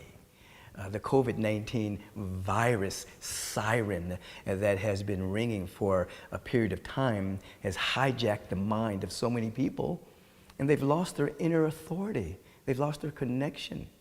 They're willing to lose their sense of empowerment and to look to some kind of external authority for the next step they are to take with their own life. Meditation allows you to repent. Repent means to return to yourself. When you return to yourself, you become available for wisdom and guidance and direction, not from individuals outside of yourself, but from that place within you that is wisdom itself, that's light and luminosity and brilliance and the beauty from within you. This is the time for that we may become the next great vision and version of ourselves individually, and the next great vision and version of ourselves collectively as a society and as a planet. This is the meaning of the stay-at-home edicts we're all receiving. To stay at home, but the real home, to have a reset, and then to become more ourselves with a deep sense of empowerment. So I invite you right now to just stop where you are. If you're sitting in a chair, have your feet firmly on the ground. Let's have our hands in an upward, receptive position. Perhaps the thumb, the forefinger touching. Deep sense of receptivity.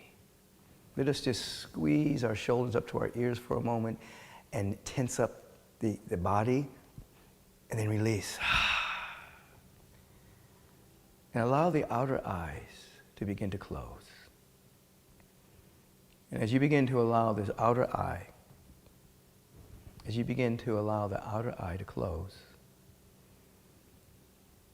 you're pulling your attention away from the world of effects, circumstances, situations, people, places, things. You're coming away from the external, and you're turning your attention to the internal, where you become a candidate to have an encounter with the eternal. Little by little, extract your attention from the external world, and embrace an intention to have a greater awareness of your oneness with wisdom, transformational knowledge, creative intelligence, unconditional, non-agenda love, spontaneous goodness, joy. All of these qualities are the very essence of life and are the very essence of your being. And so we stop for a moment. And we just revel in the awareness, that luminosity and brilliance,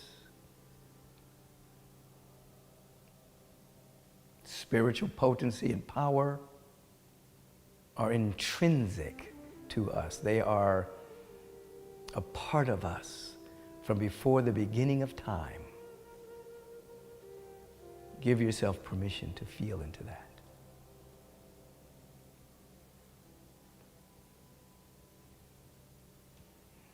And we court the sacred silence.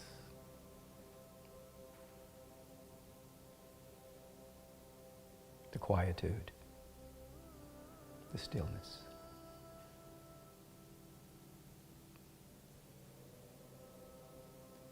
and with the full awareness that the universe, which is the outer picturing of the fundamental order of the mind and heart of the infinite, by law, answers any question that we ask. And so we're always preparing ourselves to live in an affirmative inquiry, asking questions that will empower us. And so with the backdrop being COVID-19, the virus, the fear, the lockdown, we want to ask a question that assists us in becoming the next great iteration of who we are, first of all, individually. So simply ask yourselves,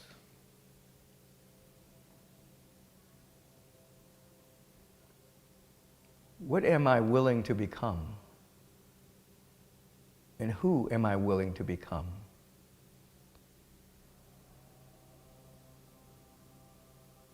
As this particular virus and this particular lockdown begins to end at some point, who do I want to be? What do I want to become? And we begin to listen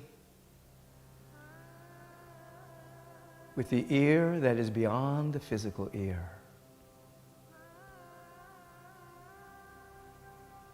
We are releasing ourselves from fear of the future, anxiety and anxiousness about the future. And we're coming into a deep sense of empowerment. Who do we want to become? What do we want to be as we emerge from this unprecedented time in human history? And now we listen with our entire being. Who do we want to be? What do we want to become? What qualities do we want to emerge from our soul? What giftedness do we want to activate?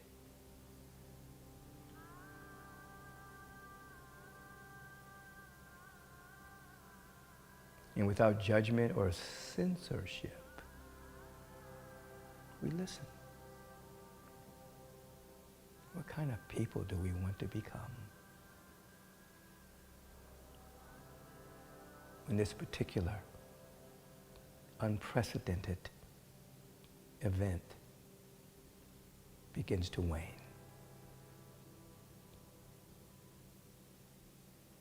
What gift do we want to share? What qualities do we want to shine? Listen. Listen.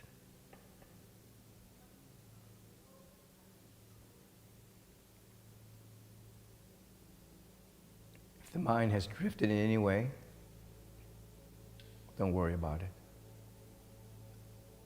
Come back to your question. Who do you want to be?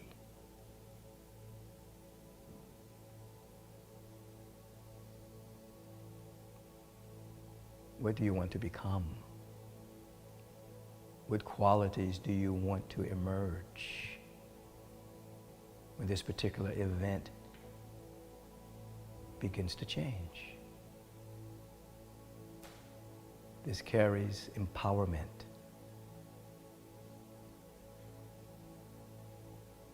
wisdom, real transformation, transcending worry, fear, anxiousness, anxiety.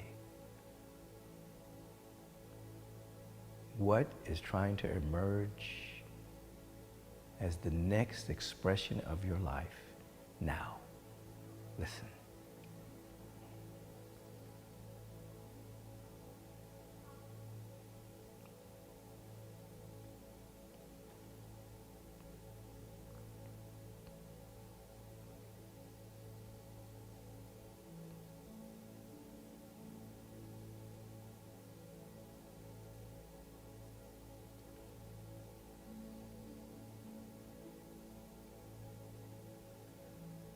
the kind and just global society we want to live in, the enlightened society we want to live in, must be populated with kind and just individuals, enlightened beings.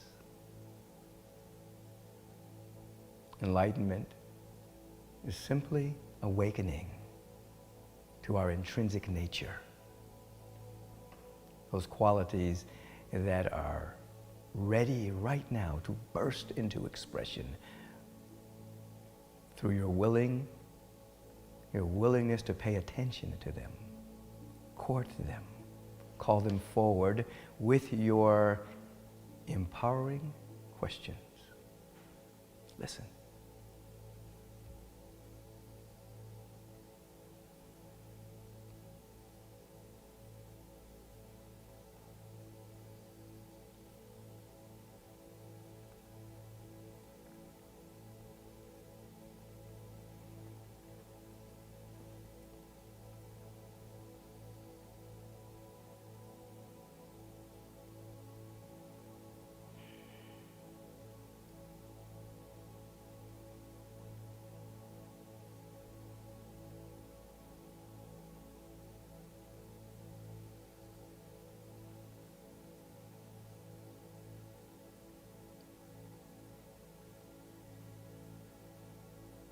And as you're beginning to catch a feeling or an image or a sound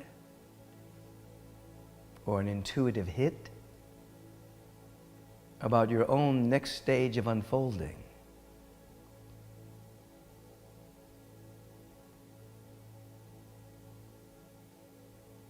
let's expand our awareness and begin to look at what kind of world we want to live in.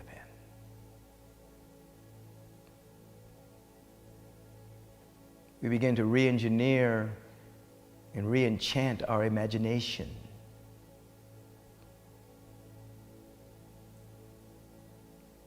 What does the world look like? What is the vision that is pulling us about what the world can look like, representing the world that works for the highest and best within us all? As all of us are sitting here in this meditative moment,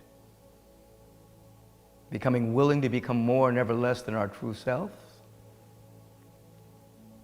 showing forth the qualities and the very essence of life as the next stage of our own unfolding, what is the possibility for our planet? What's the possibility for our world? What does that look like? What does that feel like?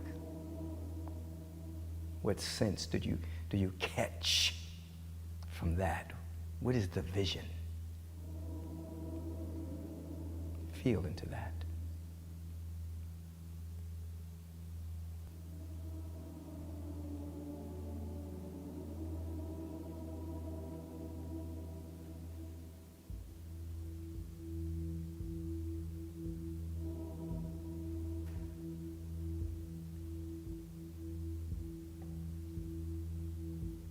So feel into what you're becoming and what you're willing to become, and feel and see the world that you want to live in. All of us together, lifting our vibration all around the planet, are willing to become the next great vision and version of ourselves, and to see and to call forth the next great vision and version of humanity. It is here in this awareness, sense of gratitude and thanksgiving and dynamic appreciation for life itself. Life always wins. We recognize this divine life everywhere.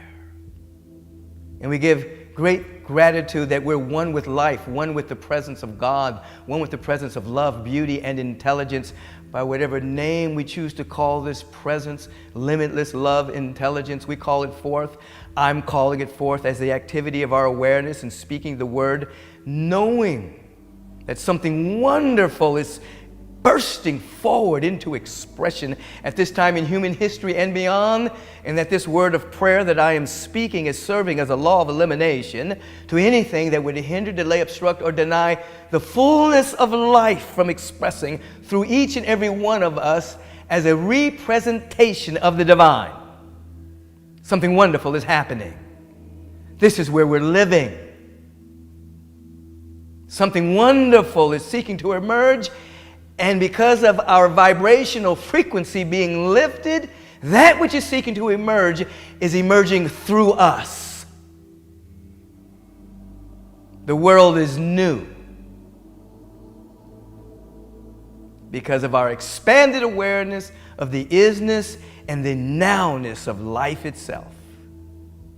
Oh, I give thanks for this. I feel good about the words spoken and about this collective consciousness of that which is possible. We are the pioneers of the possible. We are the ambassadors of what's trying to emerge. We are the reporters of the next stage of human evolution. We give thanks for this, and we allow it to be so. Therefore, we can say, and so it is, and so we are. Now so be it. Amen. Peace and blessings, everyone. Thank you so much for participating in this moment of meditation. Begin to feel the great possibilities of your own soul emerging, and feel the possibilities of the world being new, because we're new and we're holding a high vision. You are a sovereign being, and you have an authority over your own life. Don't let it be hijacked by fear. Let it be pulled by a vision, and then think, talk, and walk in the direction of that vision.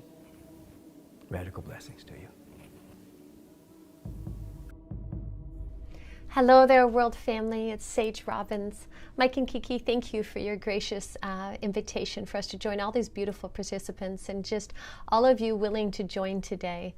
It's just such a beautiful notion, the simple fact that with intention and action and meditation, that we have the capacity to not only heal ourselves, but to heal others in this world. You know, it's been my experience through the path of meditation that meditation is almost like a tuning of the instrument. You know, it tunes us, it refines us, so we play more beautiful music and we become more of our true nature.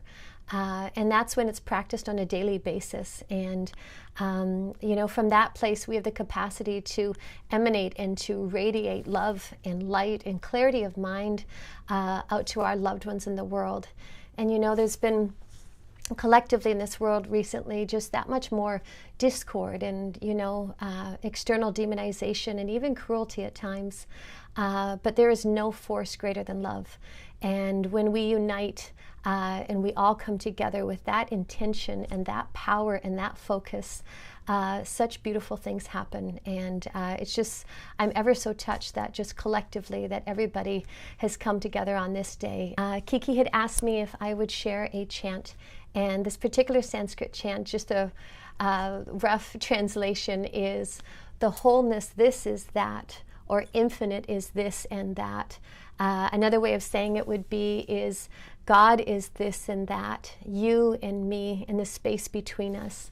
You know, it's all a divine game here. Anyways, thank you, and here we go. Om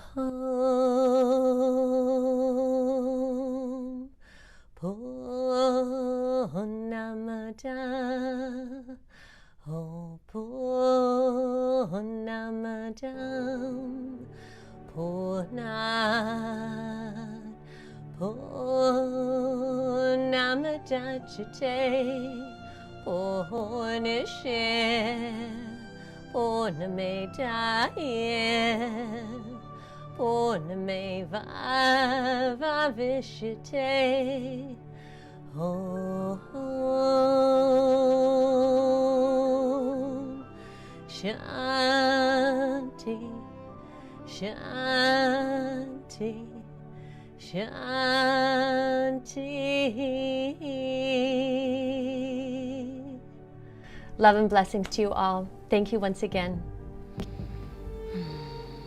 Wow, that was beautiful. Beautiful.